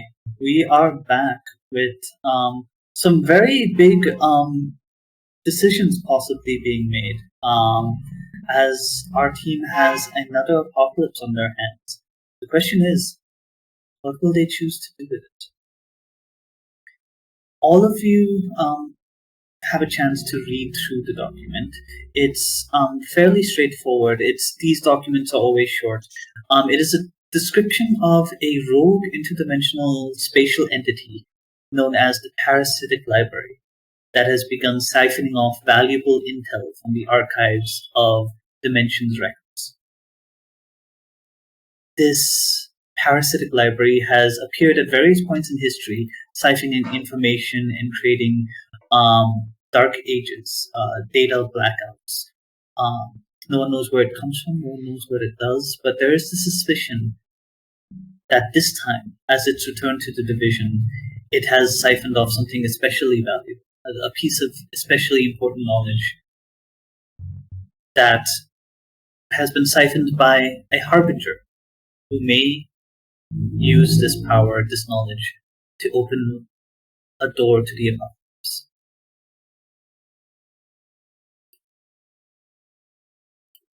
Your mission, as always, is to figure out who the Harbinger is, stop them before they open the door to the apocalypse and complete ascension, and to also dislodge the library from division itself. That is your mission. However, I, as a GM, am getting the feeling that you might have your own mission in mind. As Rosha hands you this file, and as you read through it, she says, here's what I know. A library this old, this ancient, is going to contain everything we need to bring our people back. However, given that it is deep within division, I am going to need some division agents to go through it, to go back to being good little agents of division, gaining access to this library, so that you can find the answers we're looking for.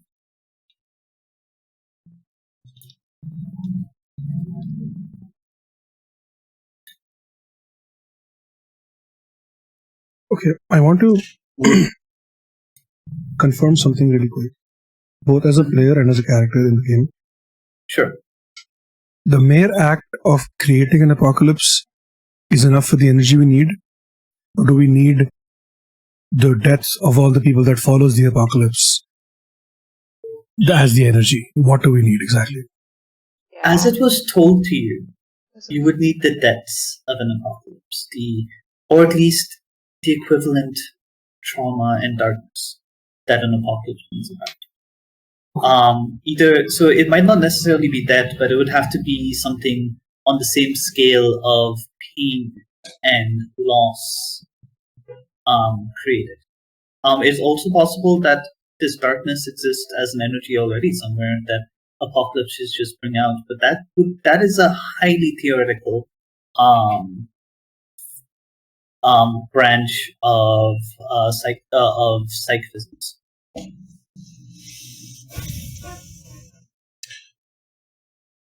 I think Simona would pipe in at this point as well. And another thing that I need, and she looks at Roshan, that I need from the library potentially is how to stop what is happening to Esther. She keeps being brought back again and again and again and again. I don't think that after the first thing, I don't think that was intentional. I'm trying to figure out if that's going to happen to the elves that we bring back this time around, and also what that entails. Has Esther had children like across the last 200 years that she's been, leaving behind every time and then being brought back to life again and again. There's still some things that I'm missing there, and yeah, maybe, hopefully that information is in the library. Rosha shrugs and says, "You can look for whatever else you'd like to in the library. But we do have, if we are to bring our people back, Simona, that needs to be a much, much lower priority." Can I ask?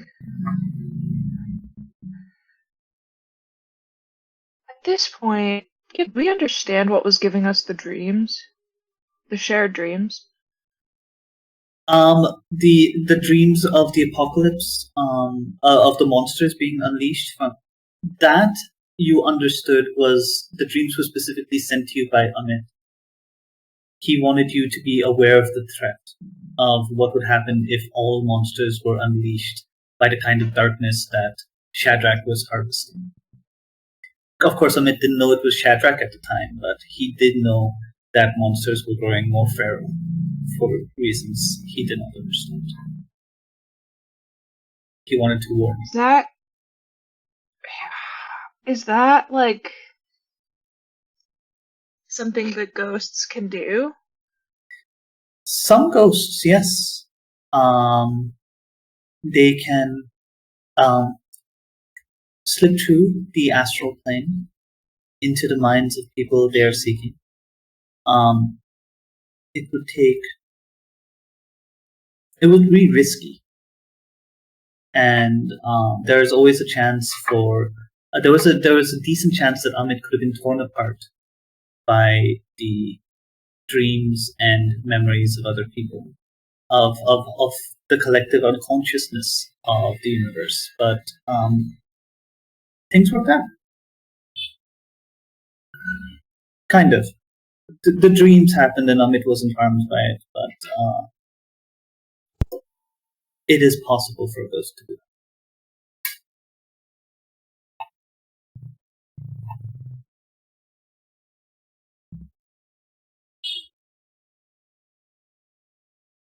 Okay, Hi, welcome back. Did you hear that? I cut out. No, Okay. I cut out for a second. I'm sorry. So essentially, to cut things short, it is possible for a ghost to do that.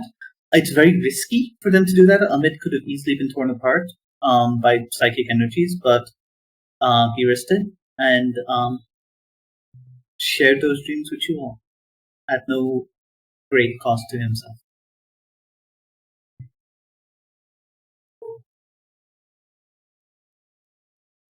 Basically, what I'm thinking is I wonder if we can do something to protect everyone from being killed, but still inflict the images of the apocalypse and that potential upon them to kind of manufacture the trauma and grief.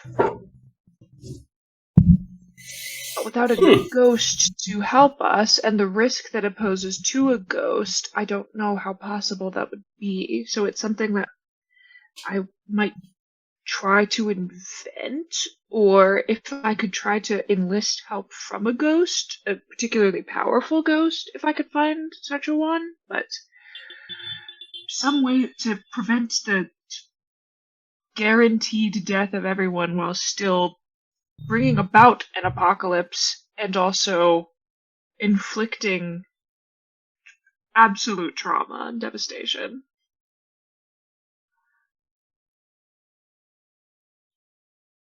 Not something Simona is particularly concerned with. Yeah, neither is Rosha, as Rosha places a delicate hand on your shoulder, Doctor, and says, "However you do it, the deal has been made. I have given you powerful magic in exchange for your promise. You cannot turn back on this deal, or consequences will be dire. One way or the other, Doctor. We will do as I say. There's no timeline on this deal, is there? Rosha shrugs. No, there isn't. But the Doctor, as far as I can tell, has a time limit of a single human lifespan. That's fine. You've got like at least 6 more decades, Doctor. Should be fine. You don't have to do it right now. Give us enough time to plan and come up with something. Okay, we've got plenty of time, and Screwdriver thinks that I'm so young, and that's good for my self-esteem.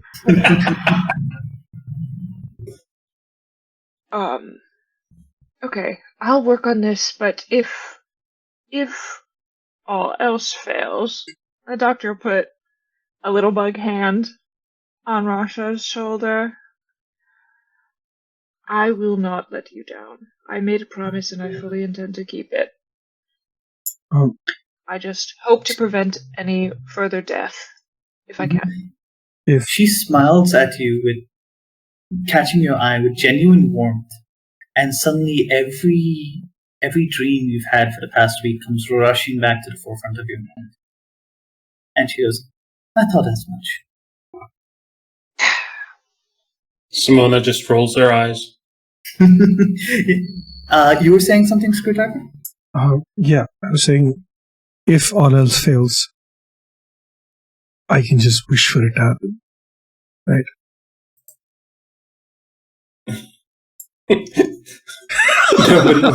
Rosha's entire body stiffens and her head whips around to you as she says, I'm sorry, what? Oh, nothing. Never mind. Ignore me. I just say shit sometimes when I don't even know what it means. It's fine. You're fine. Don't worry about it.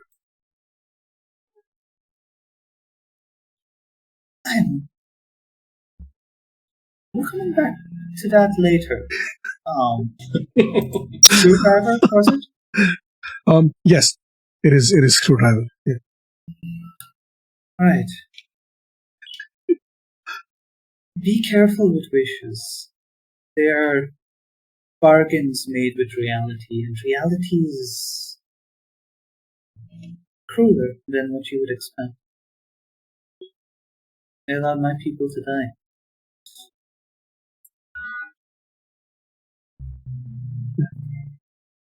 Our people. Fair enough. Sorry, Simona.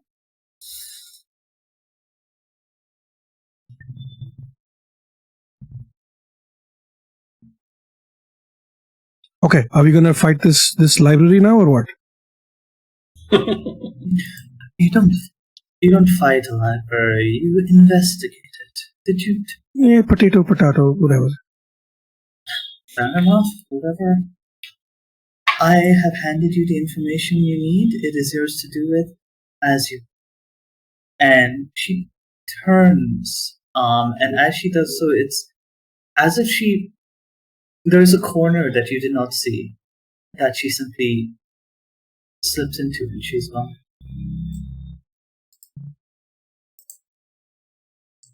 So annoying.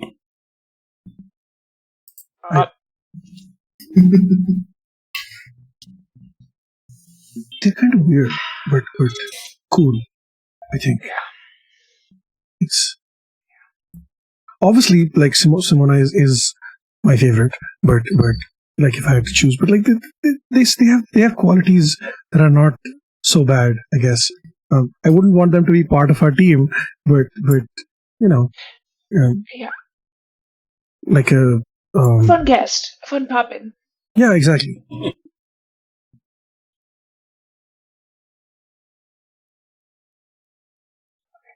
So, and Suraj just gets up and he like wipes his hands out, like however, like hands, whatever.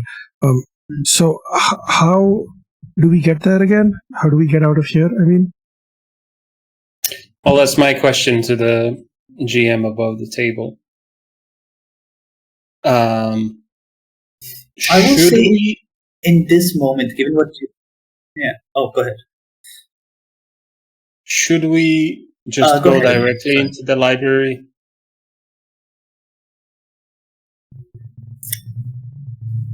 Ooh. So, given what you sacrificed, getting back to Division wouldn't cost you anything. It would be fairly easy. I mean, to get everyone else back to Division wouldn't cost you anything, and you can get to the library from Division. It's it is, the files say that it is basically connected to their filing system. It's basically appeared as an unobtrusive door down a passageway that no one seems to recognize. To go directly into the library, bypassing Division, that would require you use either 1 or 2 ruin from your Fortress of Isolation. So I have... Yeah, gotcha. So I have a plan to use 2 ruin. 1, to go directly into the library together, so we don't get split up, whatever. And 2 is to use my new move at the same time, or just before, which is I carry the hope of my people, and then I would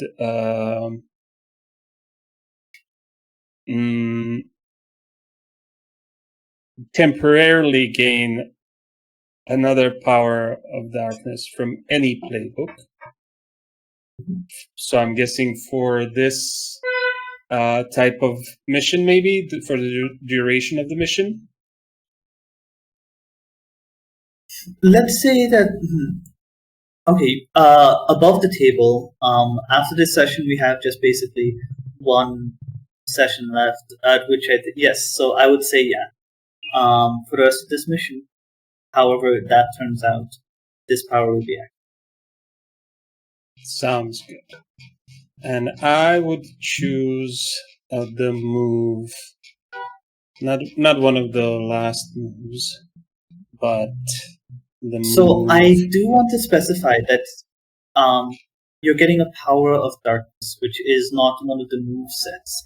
It is at the top of your character sheet, for example. When you chose your powers of darkness, you chose time distortion and void spells. Delphia chose cosmic energy, so it's less the moves and more the types of powers. Gotcha. I missed that completely. Thank you for the reminder. I'm trying to find where those powers are, though.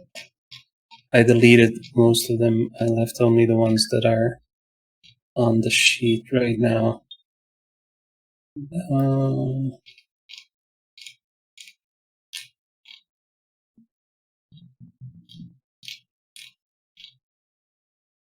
What power are you? What kind of power are you? So I have access to the sheets where on page 3 of every character sheet it's listed there what your powers of darkness are. So there are a lot of different playbooks and a lot of different powers you can have. So why don't you tell me what power you're looking for? There it I'll is. tell you what the closest one is. You found it. Yeah, I found it. I think I would have grown as an elf, and I would have the swords become an ancient weapon of destruction, if that makes sense. Oh, that absolutely makes sense, and it sounds amazing.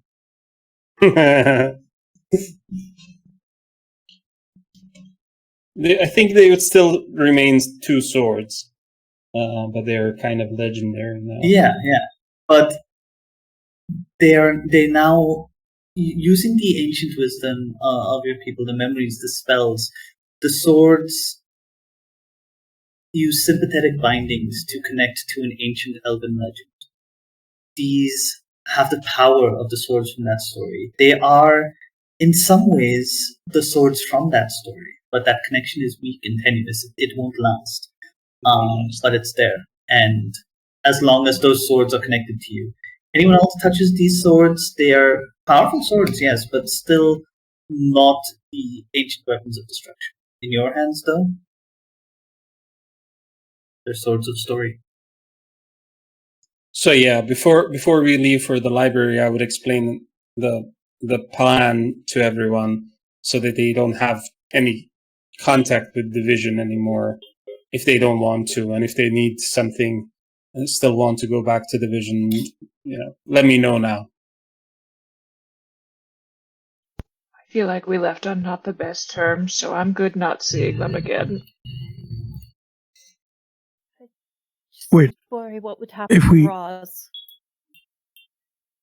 Yeah, I feel like if we go do that, then it kind of are we like severing ties with Division if we're doing this? Is that the vibe? Well, that's the plan. Is it? They were trying to sever your connections with them and with everything else. No, I get that, but we'll essentially be on the run from Division if we do this. Yes. And do we want They will Division as try an to enemy? stop us. Are we that strong, the four of us together? 5 if we include Roz. And 6 if we include Ned. Simona has no doubt. That is something that we have to decide together. It's a big change to no longer be working with Division. I have labs strewn about. I can go and continue my research elsewhere.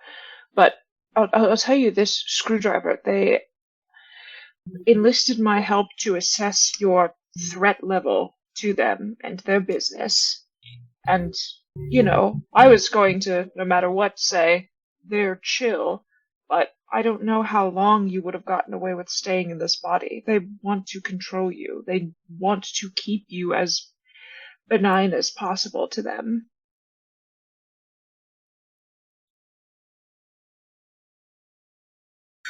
Okay, that's troubling. I feel if we are doing this, I feel like doing it in a way where Division thinks we tried our best and then we failed, instead of we went against Division and we failed on purpose. I think the first option is what we should aim for. Agreed.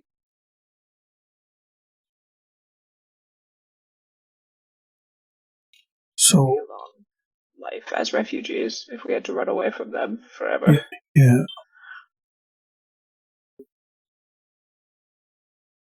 And look, if worst comes to worst, if they figure it out, I can just say that they didn't figure it out, right? And we'll be fine. It has worked so amazingly so far. It's kind of a catch-all.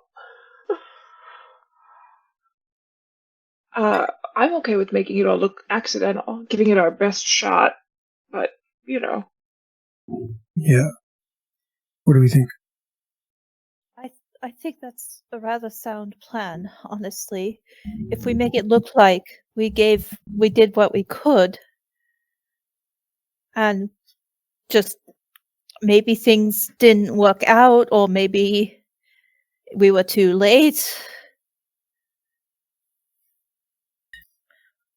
I will say one thing. In all of your missions, whether you work together or whether you've been working with other people, in all of Division's history, they have never failed to stop an apocalypse. They have succeeded sometimes disastrously, sometimes with great consequence. But apocalypse has always, constantly, every time, been averted. There is a difference between failure and disastrous success. Yeah, I think that's what I'm also concerned about. Screwdriver is concerned about is the fact that if we do usher in an apocalypse, I don't want to. Like, an apocalypse means it's the end of the world as we know it, right? That's literally what it means. So, what is the point of bringing back a whole race of people into a world that's ended already? It makes no sense. Like, I don't want to trade the lives of an entire section of humanity for an entire section of elves, because that makes no sense, because they will come into a world that is ravaged by the apocalypse. So that was the crux of the plan that I had, was to do something protective, to build some way to protect people, but to manufacture the effects of an apocalypse. I agree. So I think this particular event, we try to stop it, but we learn how to siphon energy from an apocalypse from it. And as we continue doing so, we slowly keep siphoning energy, and eventually we bring back the elves. It might take longer than the next few hours, but it will happen. And it's better it's better to bring them back into a world where there are other things for them to coexist with than in a world where the minute they come back, they're going to end up slaughtered because the world is ending. That also makes a lot of sense. I'll do what I can to assist with that. Okay. So change of plan sounds to me like Simona would still use to ruin to do the second option of her new move, which is to permanently take the ancient weapon, and also what is it? My form changes again, and more permanently. So this would be a permanent ancient weapon for me, and her arms and her shoulders and her legs just like become bodybuilders. So it like the clothes on her back change from great fitting to basically ripping like a Hulk. Hulking out, and now she can wield the actual weapon because previously she might not have been physically able to wield it for a long time. And the rest of the guys can just go back to their rooms, and I will meet them there at some point. I'm not sure how I'm going to go there, but yeah, this is, you can always go to and from this place. This is, it's transporting others here and getting them back that requires you use those interdimensional portals. It's a safe haven for you. It comes at a bit of a personal, painful cost to you, but nothing that requires mechanical works. You can all definitely return to division as you see, like you had never left. I'm just worried about what the division is going to say when they see my new look. I guess I can try and hide it a little bit, even though it's a great physical change.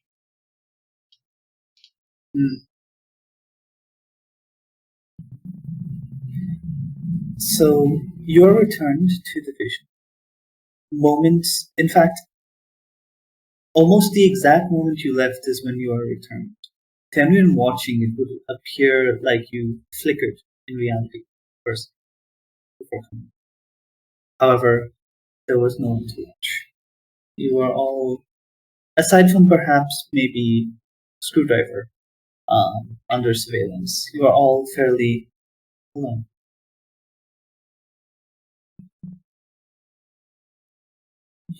The next day, agents of division come to all of you with a manila envelope that by this point you have all already read. The Parasitic library, it reads, and you are told of who your contact is and where to find him. Your contact is a man named Marcus Finch.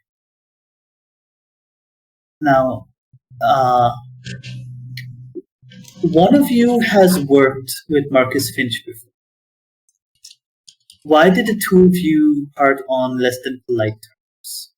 And why do you regret the rift that grew between you? And why do you suspect that they regret it too?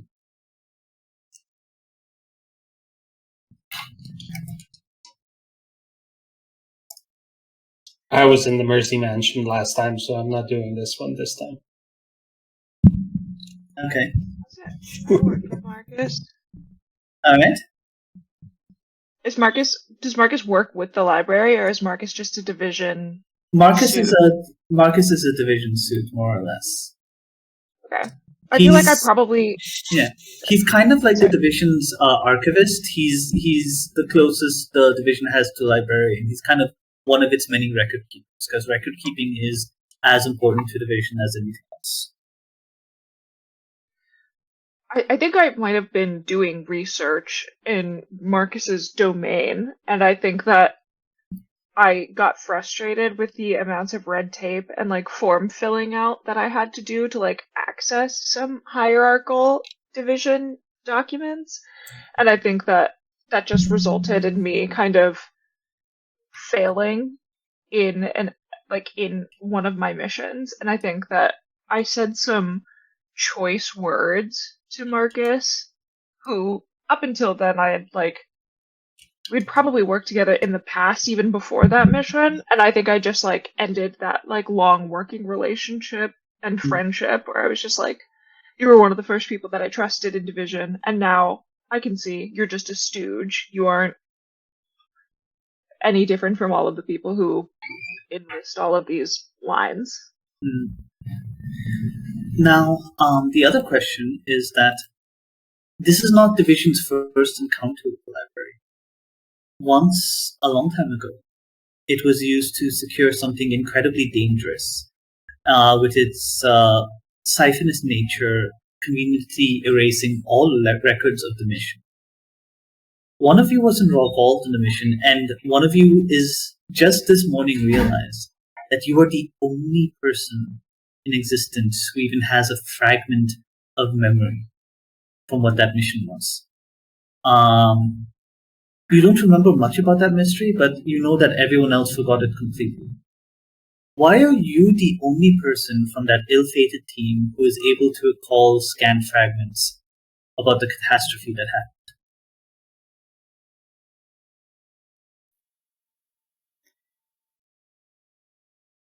I would think that Delphia would be the one for that one. Mm-hmm. And as for why, given what she is and given the nature of her powers and how desperately she tries to hang on to her control, that's probably the only reason she remembers anything at all about it. Alright. So, keeping that in mind, you're keenly aware, Delphia, going into this, that forget the apocalypse. There is a danger if you go into this library. You might not remember why you went in, or who you are. The library is hungry, and knowledge is what it seeks. But that also means that knowledge, great knowledge, is what it is held in its grasp for centuries. Yeah, Delphia makes sure that the others are made aware of this.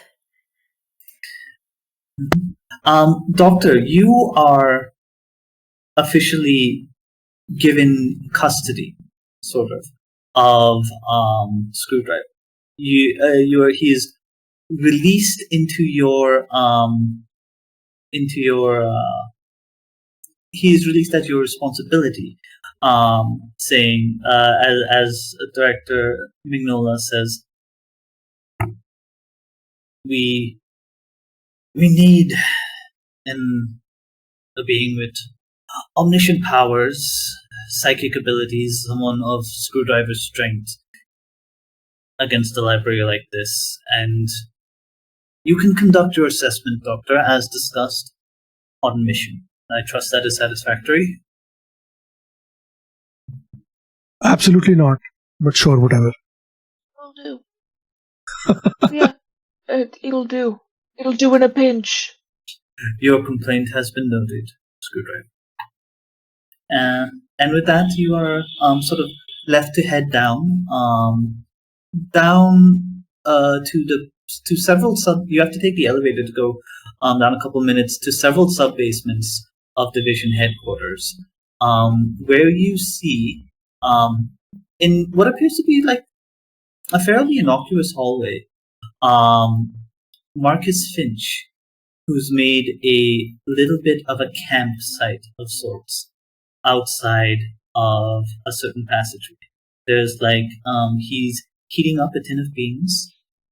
He's got some sort of makeshift wiring and gadgetry. He is a short he's a short man dressed in a rather slightly outdated division uniform. He's got round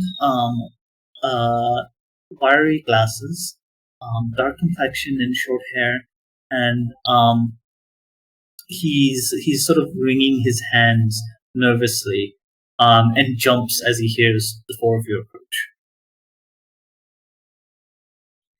Oh, and you see that recognition as he sees you, Doctor, and his face goes from startlement to slight bitterness.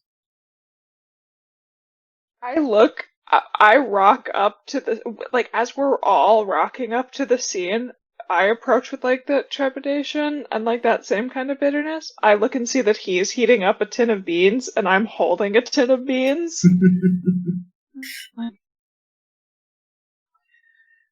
Marcus? Grayson?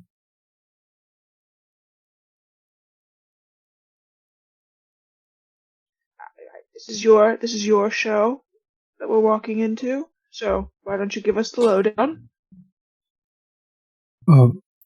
Srood, I was just going to lean towards Simona and be like, look, I'm not the best at social interactions, but you felt the temperature drop like 10 degrees, right?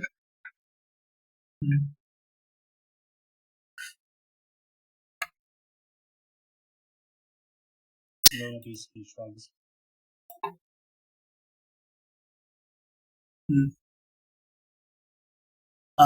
So Marcus says, well, this is not the first time the library has come into contact with Division. Last time I was there, it stole something from me. Not sure what, but whatever it is, I've gained some sort of resistance to its influence. Can't steal from my mind anymore. However, I will not be accompanying you inside it. And he points to the door that he said camp out of. It looks identical to all the other doors here.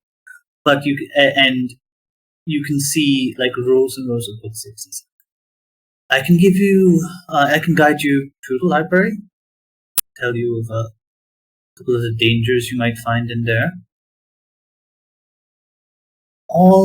What I know for sure is that what you are looking for is probably within a file somewhere deep within Auxiliary Archive 116.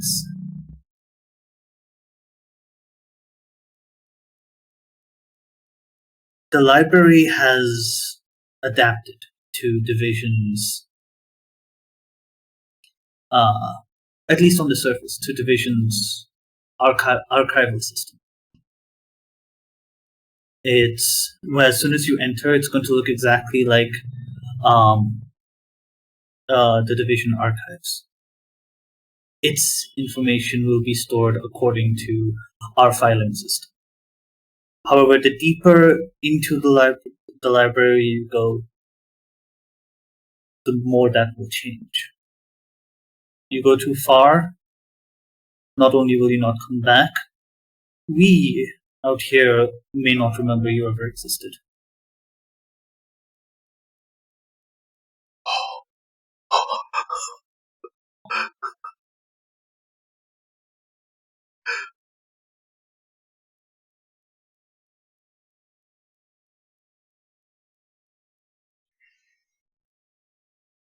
Fuck it, let's do it. Alright.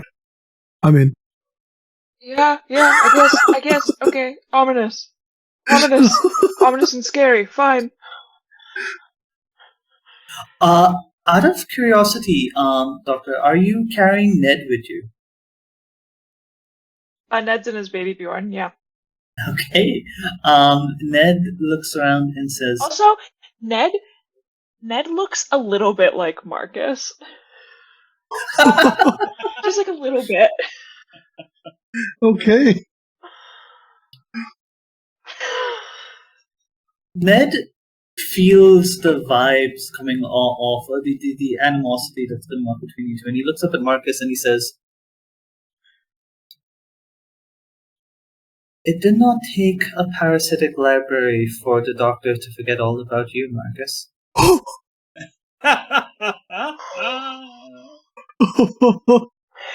Yeah! Light him up, Ned! Light him up! Is that a burn? That was a burn, right? I wanted to. All right.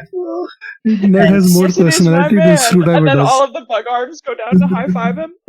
And Ned just like dun, dun, dun, dun, dun. There's clicking and clanking as insectoid legs hit mechanical limbs.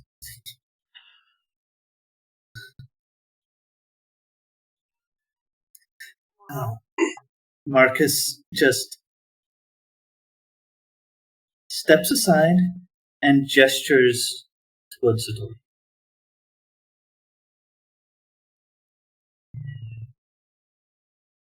Okay, before we leave, really quick, Marcus, can you write down our names and the way we look, or like some descriptors about us, just in case we get lost?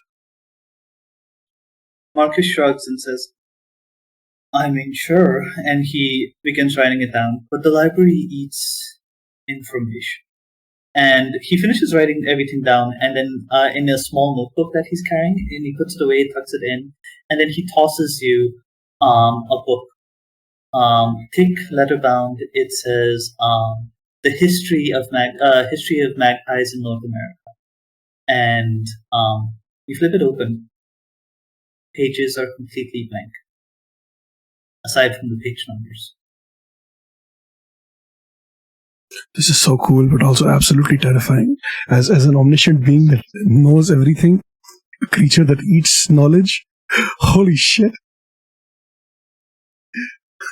Do you say this out loud? Yes. And Marcus says, "An omniscient creature." Yeah, it's just what I like to call myself. Yeah. It's He turns just to you. He looks at you and says, "So you have great, near cosmic amounts of knowledge stored in that brain of yours."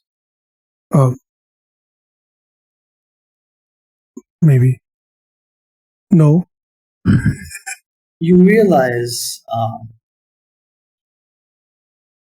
you are sending a feast straight into the maw of the library. Okay. Have you seen Doctor Who? Doctor Who? Doctor Who, the TV show? No, I'm not. Never been a fan of television. Not too much. Fair enough. There is an episode called The Rings of Occult and something. I can't pronounce it properly. Where the Doctor is faced with a being that eats memories, and it tries to feed the being 14 lifetimes worth of memories, and the being collapses under the weight of the amount of memories that it has. So I should be okay. I'll be fine. Don't worry about it. I have my Doctor Who speech ready.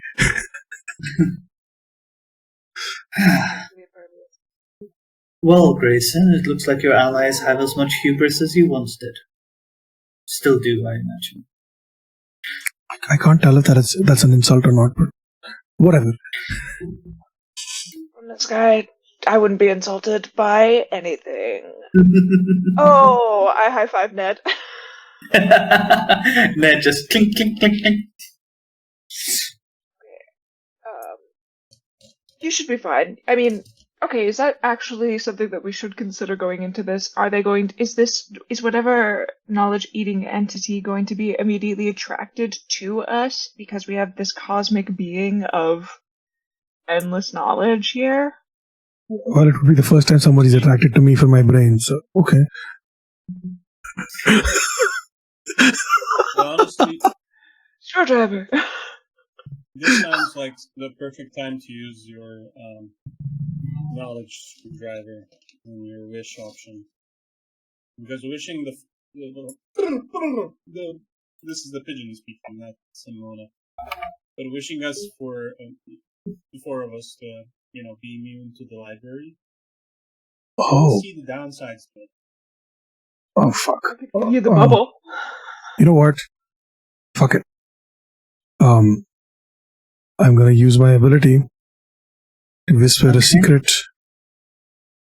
into the cosmos.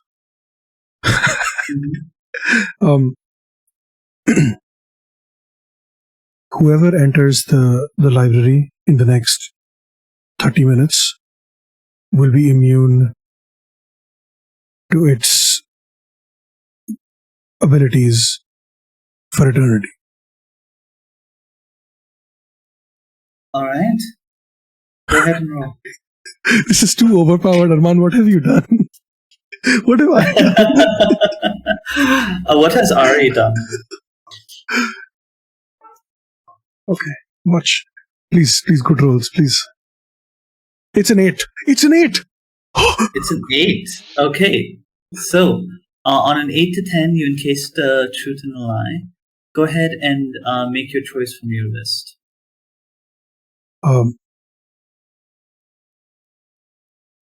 So the lie already includes that it'll hold up for eternity. So the first one is a moot point. And I'll take I'll take the third one. It'll not give birth to new lies beyond my control. All right. So the four of you, as far as you are aware, Screwdriver, and when it comes to awareness, you are very, very aware. The four of you are safe. 5, in fact, including anyone, Ned. The 5, including Ned. In fact, anyone who walks in after you is going to be safe from the library's particular effects. However, with this, as you enter, you hear, or as you put on your, as you speak this into effect, you hear a voice in your head that says, "Hello," and leaves you a small, tiny nugget of information, almost as if as if a host welcoming you into their home gives you a small snack. And the piece of information is this: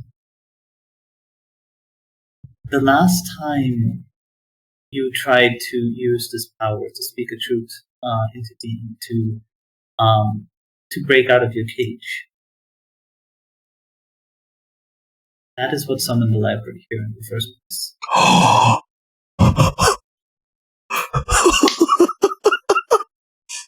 Of course. I'm going So to no nod. matter what, we caused the apocalypse.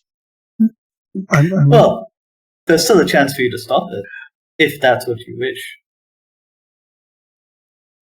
Screwdriver's going to try to push it to the far back, to the back of his memory, and be like, back of his mind, I refuse to acknowledge any of that in the moment now. It is a secret. It is a piece of knowledge for you and you alone.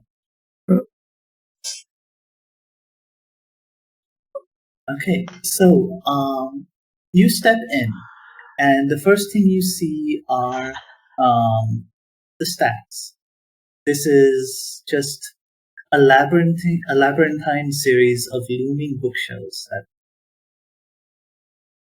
appear.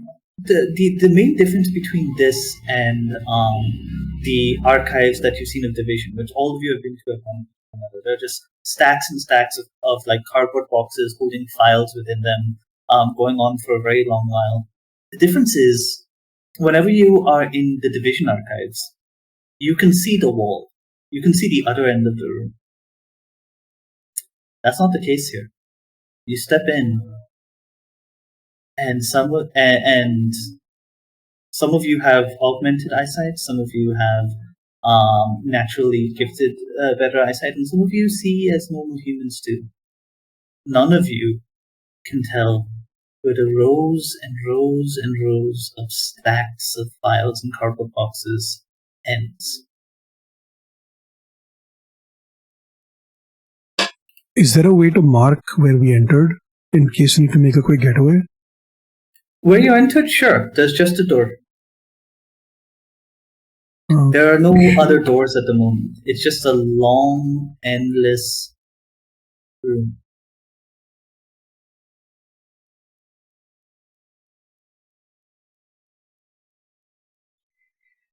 Okay, this might sound like a wacky, wild question. Mm-hmm. Have you all seen Avatar: The Last Airbender? I mean, This I is do just run. like the library episode.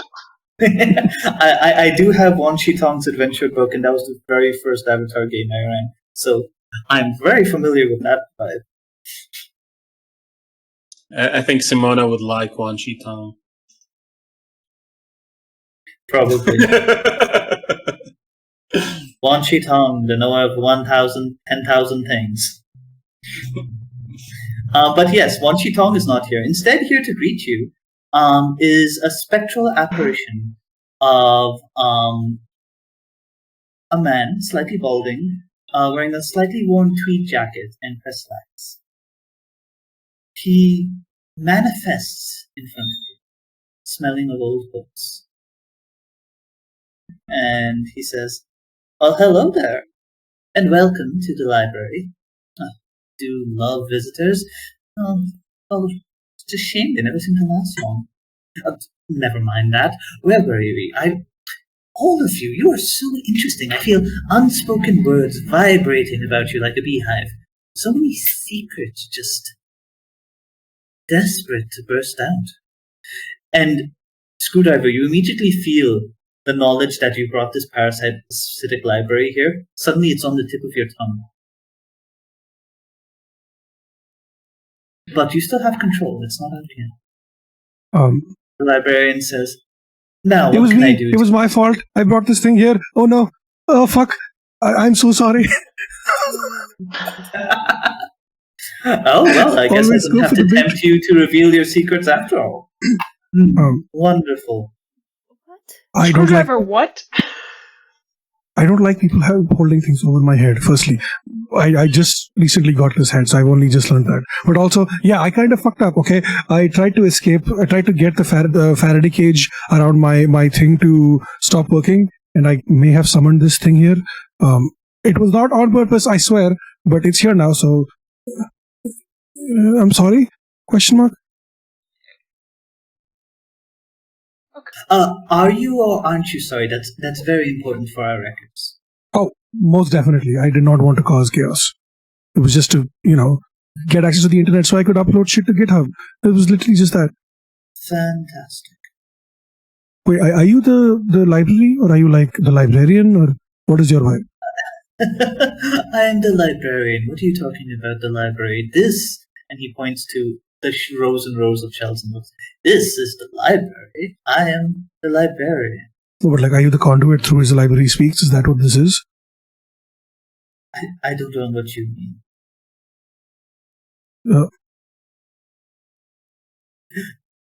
Okay. Can I help you find something?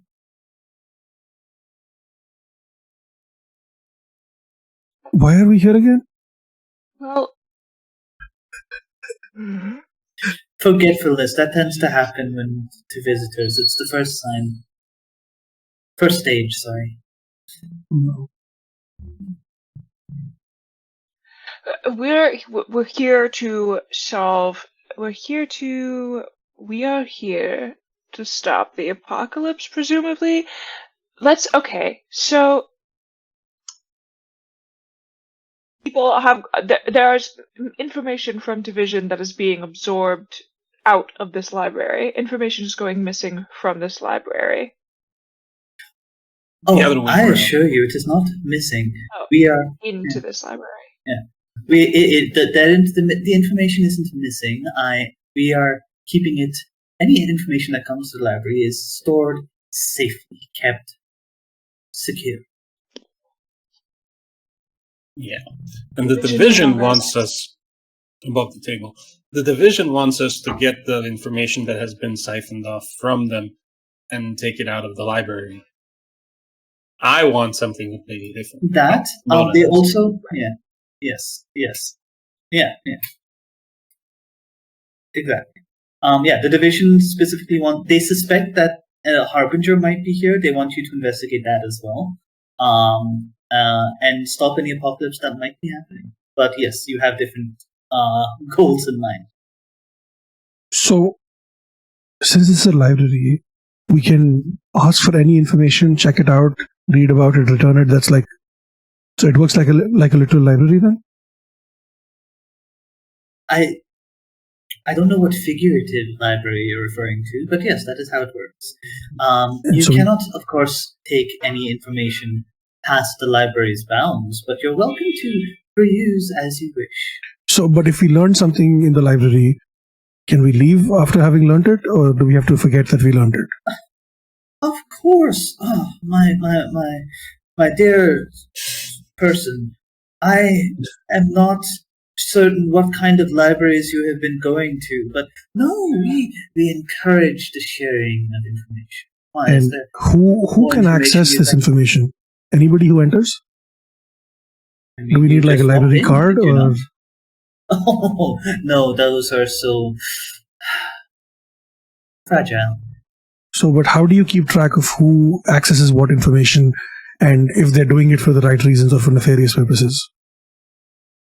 We don't care why they seek what information they do. So if you have information, if you have information about how to build a nuclear bomb and someone takes that information and builds a nuclear bomb, wouldn't you want to restrict that access to people who would want to cause chaos? That is not the purpose of the library. Fair enough. But isn't the whole point of libraries that the information you get or the books that you have are donated or like you buy them yourself? You don't steal from other places? You don't siphon information? I do not know what you are talking about. This library has been siphoning information from Division, is the information that we have. Well, I assure you, you are mistaken. I mean, that makes no sense. How could a library siphon? It's a building. Has anyone else stopped to ask for directions to specific shelves lately? Lately, no. We've not had visitors in quite a while. How long ago was the last visitors here? Oh, it's hard to tell. You know how time flies by when you're lost in a good book, and I have been lost in many. I want to do an insight check. What do you? Okay, so we do not have insight checks here, but Does it grasp keys? Oh, actually, you do have a specific move that might be helpful here. What's it? That I can give you. Wait. Oh, sorry, I was looking at the wrong character sheet. You could reach deep into your ancestral memory. And oh no, this is for embodying. Never mind. You could grasp keys if you wish. In sort of questioning the librarian, just basically using your line of questioning. We don't have to say specifically what questions you're asking, but basically using that to convince him to give up a clue for you guys. That might match what you're trying to figure out about this. Sounds good. And that's why Simona has been keeping quiet while everybody's talking. Let's roll for it. I don't think I'm going to use any darkness, though.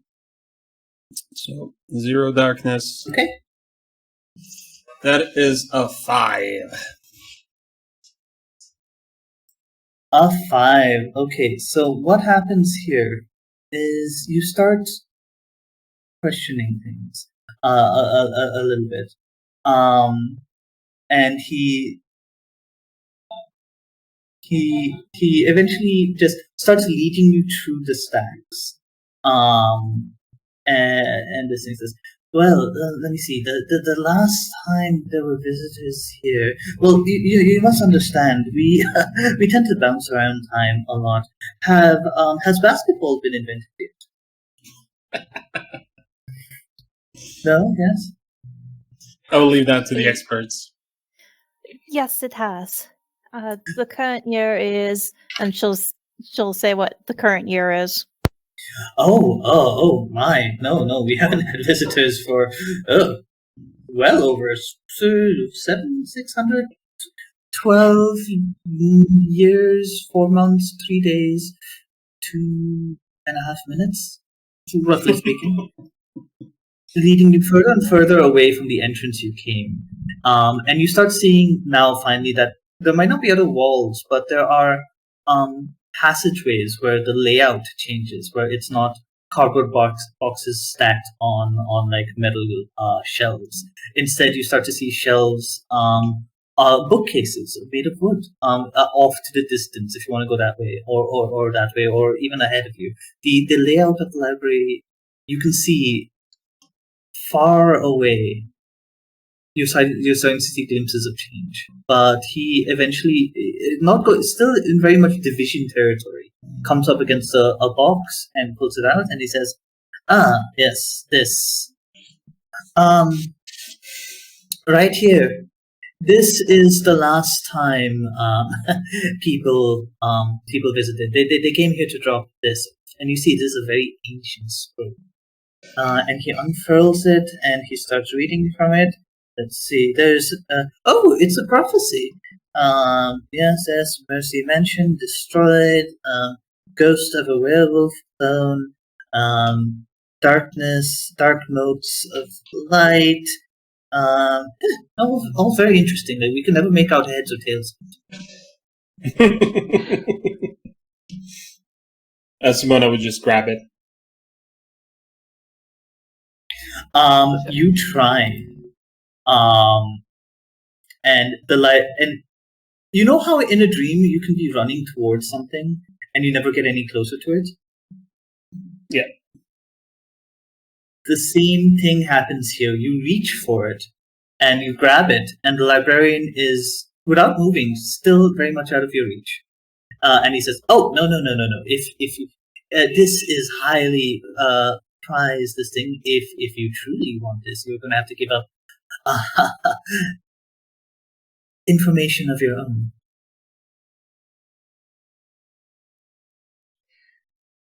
And suddenly his jaw unhinges and stretches wide. You see rows of fangs as he moves towards you, and his teeth latch on to your head. It happens in an instant. What the fuck? But tell me, you've expressed the fact that you are fine with humanity burning if it means bringing your people back. But has there ever been a moment, a day or an hour spent where you've been out amongst the human world and thought, it's going to be a shame to see this go. This isn't so bad. This stuff here, it'll suck if this is. The vision took all four of us and a bunch of other monsters to see Hamilton on stage, the original cast.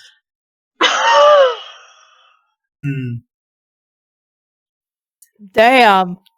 The memory of that day. The memory of that day and the music of Hamilton, the catchy beats, the feelings you had, the excitement of just watching all of that unfurl, gone from your mind like it never was. You feel the librarian's maw retract from your mind, and he straightens and goes, "Very good, yes, here you are. And you have your first key."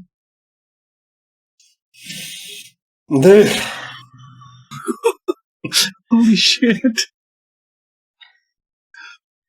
It's okay. It's on Disney Plus. Does anybody else react? Yeah. And here's the thing.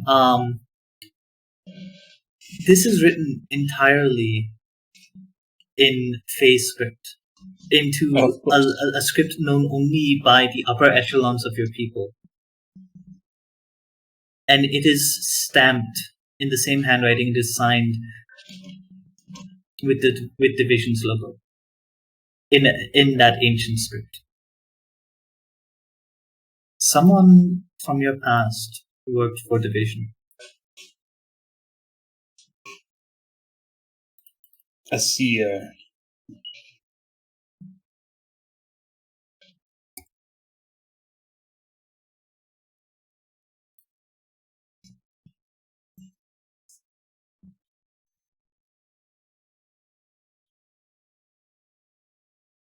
And yes, how do the rest of you react to this thing happening right in front of your eyes? It was a work of seconds. The librarian extending his jaws around Simona's head and then retracting. A second later, handing over the scroll. Calm as you please. What the fuck? Delphia is freaking the fuck out.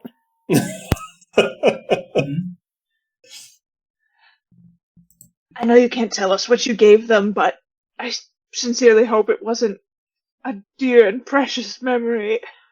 If you gave up the day that we saw Hamilton, I would be so sad. That was a bonding experience for us all. And I swear. Simona, your mind goes, what is Hamilton and why is the doctor talking about this person? You're aware that Hamilton was some kind of American historical figure, but that's about it. Oh, no. And what did I give? I don't remember giving up anything. It was forcibly taken away from me, if I remember even that. We lost our big day. Okay, new rule, Mr. Librarian. You don't take memories from us till we agree on what memories we want to give up, okay? Like, come on. I don't know what you're talking about. You piece of I just... you know what? Fuck it. Can I... do you think Sudaiva would have the ability to show replays on his tablet? I would say so, yes. He's going to show the librarian the replay of what just happened. As the librarian watches, and the rest of you are watching this replay too. And as you're watching, oh wait, actually, never mind. You said immune from the effects. Yeah, the replay happens. Because I was going to say that it glitches out, but you have made yourself very successfully immune from the effects of the library.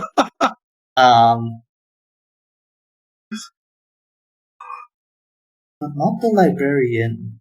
Interesting.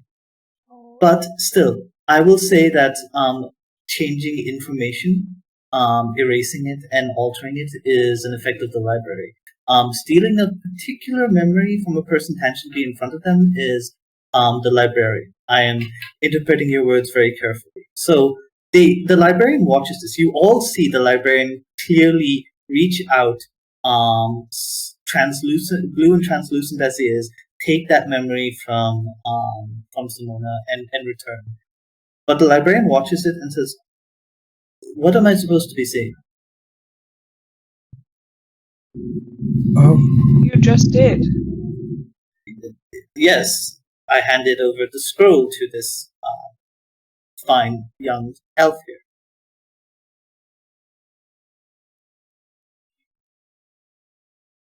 Right there, see, that's where I am handing the scroll off after she agreed to tell me a secret. And he's pointing right to like an image of his jaw just like opening up in the teeth here. See, right there, perfectly civil exchange. What the library is for, so I've always known.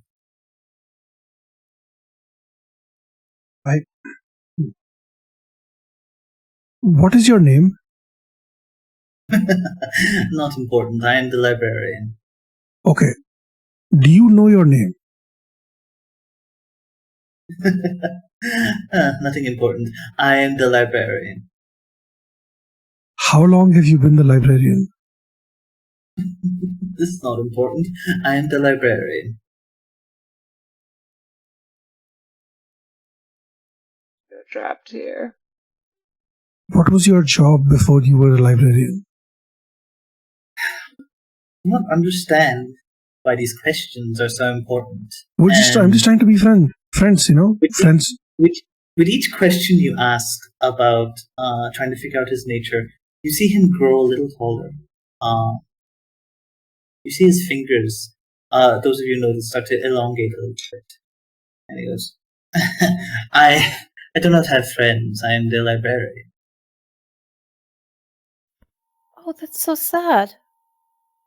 No, it's just merely my purpose. I have many information about friends, if you would like to look that up. Many books written about how to make friends and keep. And the TV show. The TV show. And Simona already has her hands on her swords. Yes. We have access to the scripts of seasons 11 and 12 of Friends, of course. It's most popular seasons, if I do remember correctly. 11 and 12? Yes. That can't be true. Everybody loved when Joey and Rachel dated. Everybody loved that. They went wild for it. This is yes. academic? Yes.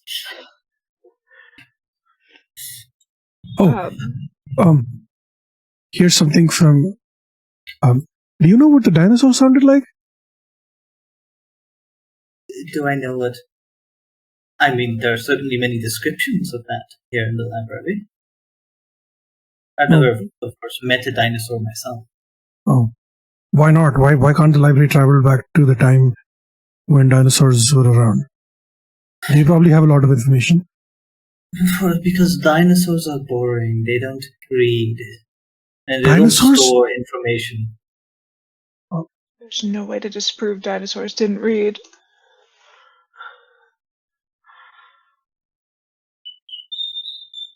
I'm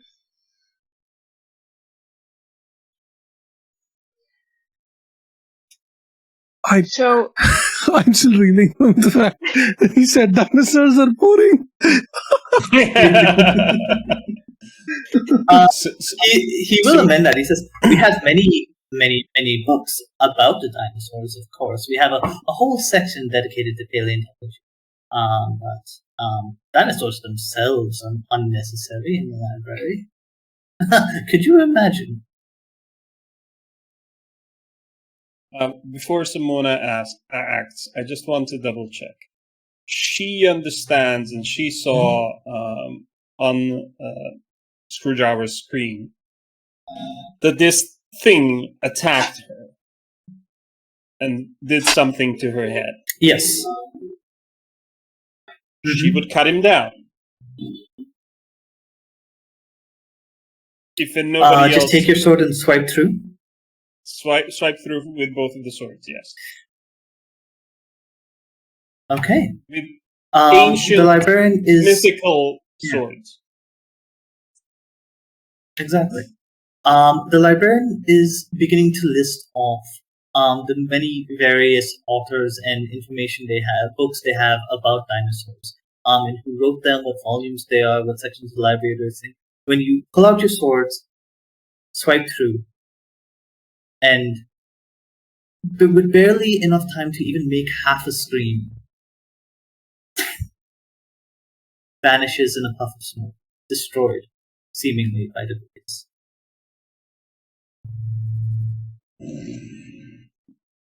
That was too easy.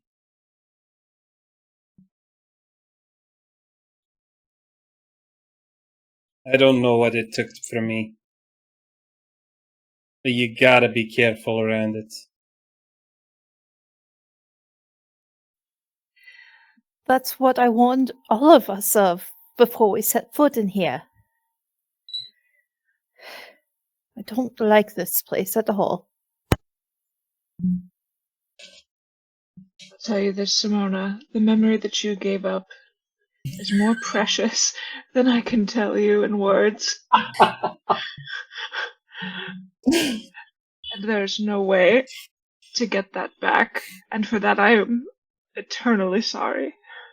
In the awkward silence, that follows, you start to hear the rustling of paper coming vaguely to the east, if traditional directions still applied here from the point of entry of the door. Same rustle of paper from before? There's something different about this, but you can't quite put your finger on it because it's so very faint.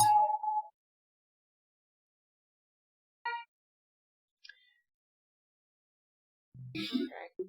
So the librarian is probably just reconstituted at the door.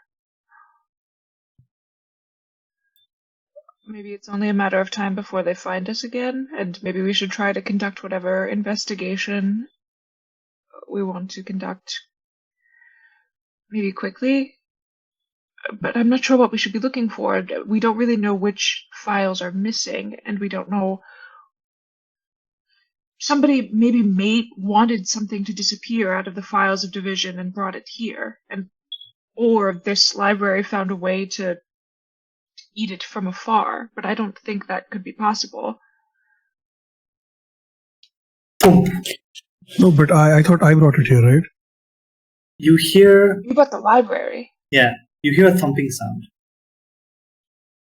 And suddenly you hear footsteps running towards you. Okay, we're in the library. Fire. You turn to look. And you see not the librarian, but a woman dressed in very antiquated clothes. Those of you who are immortals who have been around for a while would be able to identify those outfits somewhere from the American 40s or 50s. This woman, her hair is frazzled. Her outfit is kind of torn apart as she's running towards you with a desperate, frantic look in her eyes. And as she comes closer, you can see she has a division badge. As she says, Finally, a rescue party. You are from division, aren't you? Uh-huh. Yes, we are. And she runs up to, and she comes running all the way up to, she's winded, she's panting. She goes, finally. Oh, I've been here for days. You do seem familiar. Have we met before? You have not been here for days. Oh no. Of course I have. Listen, maybe I've lost more time than I thought, but I went in January 1st, and that's already ringing alarm bells in your head because it's around maybe October, November now. January 1st or 2nd, 1943.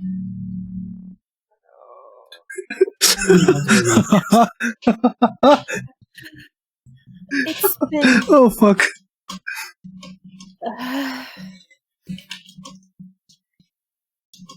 It's been almost 80 years since the last time the library was here. And we know that the librarian has been lying to us. She doesn't take that in. It's 80 years that you can hear as a psychic Screwdriver, the words just reverberating in her ears. 80 years, 80 years, 80 years. She's struggling to process the idea. And then suddenly the repetition becomes less lost and more steady. 80. It's not a question. 80 years, 80 years, 80 years, 80 years. It's 80 years. 80 years. And with a scream of pure rage, she grabs the nearest bookshelf, tips it over, tears it down. It hits the next bookshelf around. 5 bookshelves just domino effect careening into each other as she screams into the open air. She reaches down, she takes a book, and she rips pages out of it. She throws it away, reaches down, another one. She is screaming in feral, uncontained rage, taking it out on the library. And behind you, a voice comes saying, now, that isn't appreciated. And you turn around, dressed in tweed and pressed slacks, is a slightly spectral figure of a woman with short, horn-rimmed glasses and long, flowing black hair that goes halfway down her back. And she says, pleased to meet you. I am the librarian. What? And that is where we shall end today's session.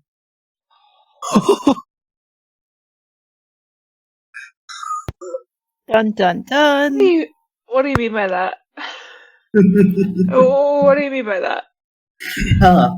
That is something for you all to find out next time we come.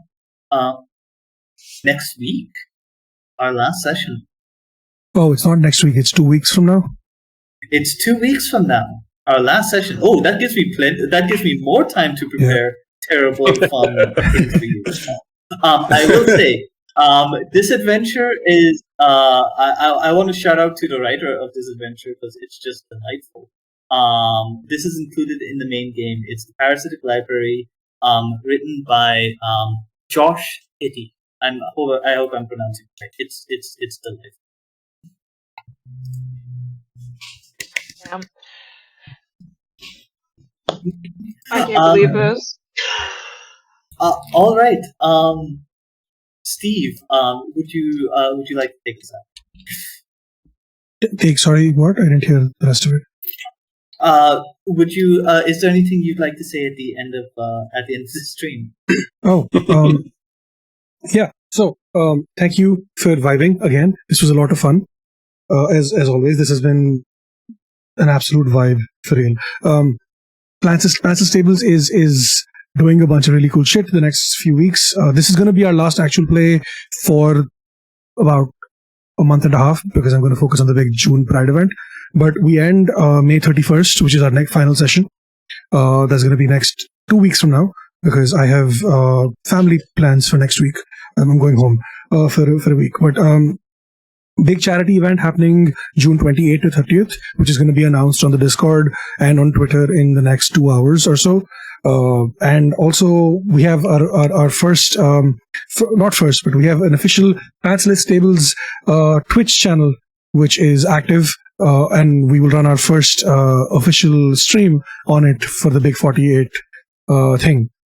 I think that's all I have. Go check out all these cool people because they are fantastic. And yeah, that's it for me. All right. If I can also just plug in. Would you guys want to actually yes? Plug yourselves. Yes, go ahead. Just because it's this week, Roll for Good EU charity stream this Saturday and Sunday. I am going to be running a game called Mush, and it's going to be 3 little mushrooms trying to steal back things that have been stolen from their world. And yeah, it should be a lot of fun. So if you have time Saturday, join us. Find all the information on Roll for Good websites and Instagrams and whatnot. Right after that, and right after that game, I'm also playing a game for that charity stream for Roll for Good. I'm playing the Fey Earth one. I'm playing a sandwich shop owner. Delightful. That's all I know. Perfect. Yeah, that sounds great. Denver, is there anything you'd like to plug? I don't really have anything going on. All right, that's fair. I do not have anything to plug myself either. So join us back here at the end of May when everything may end.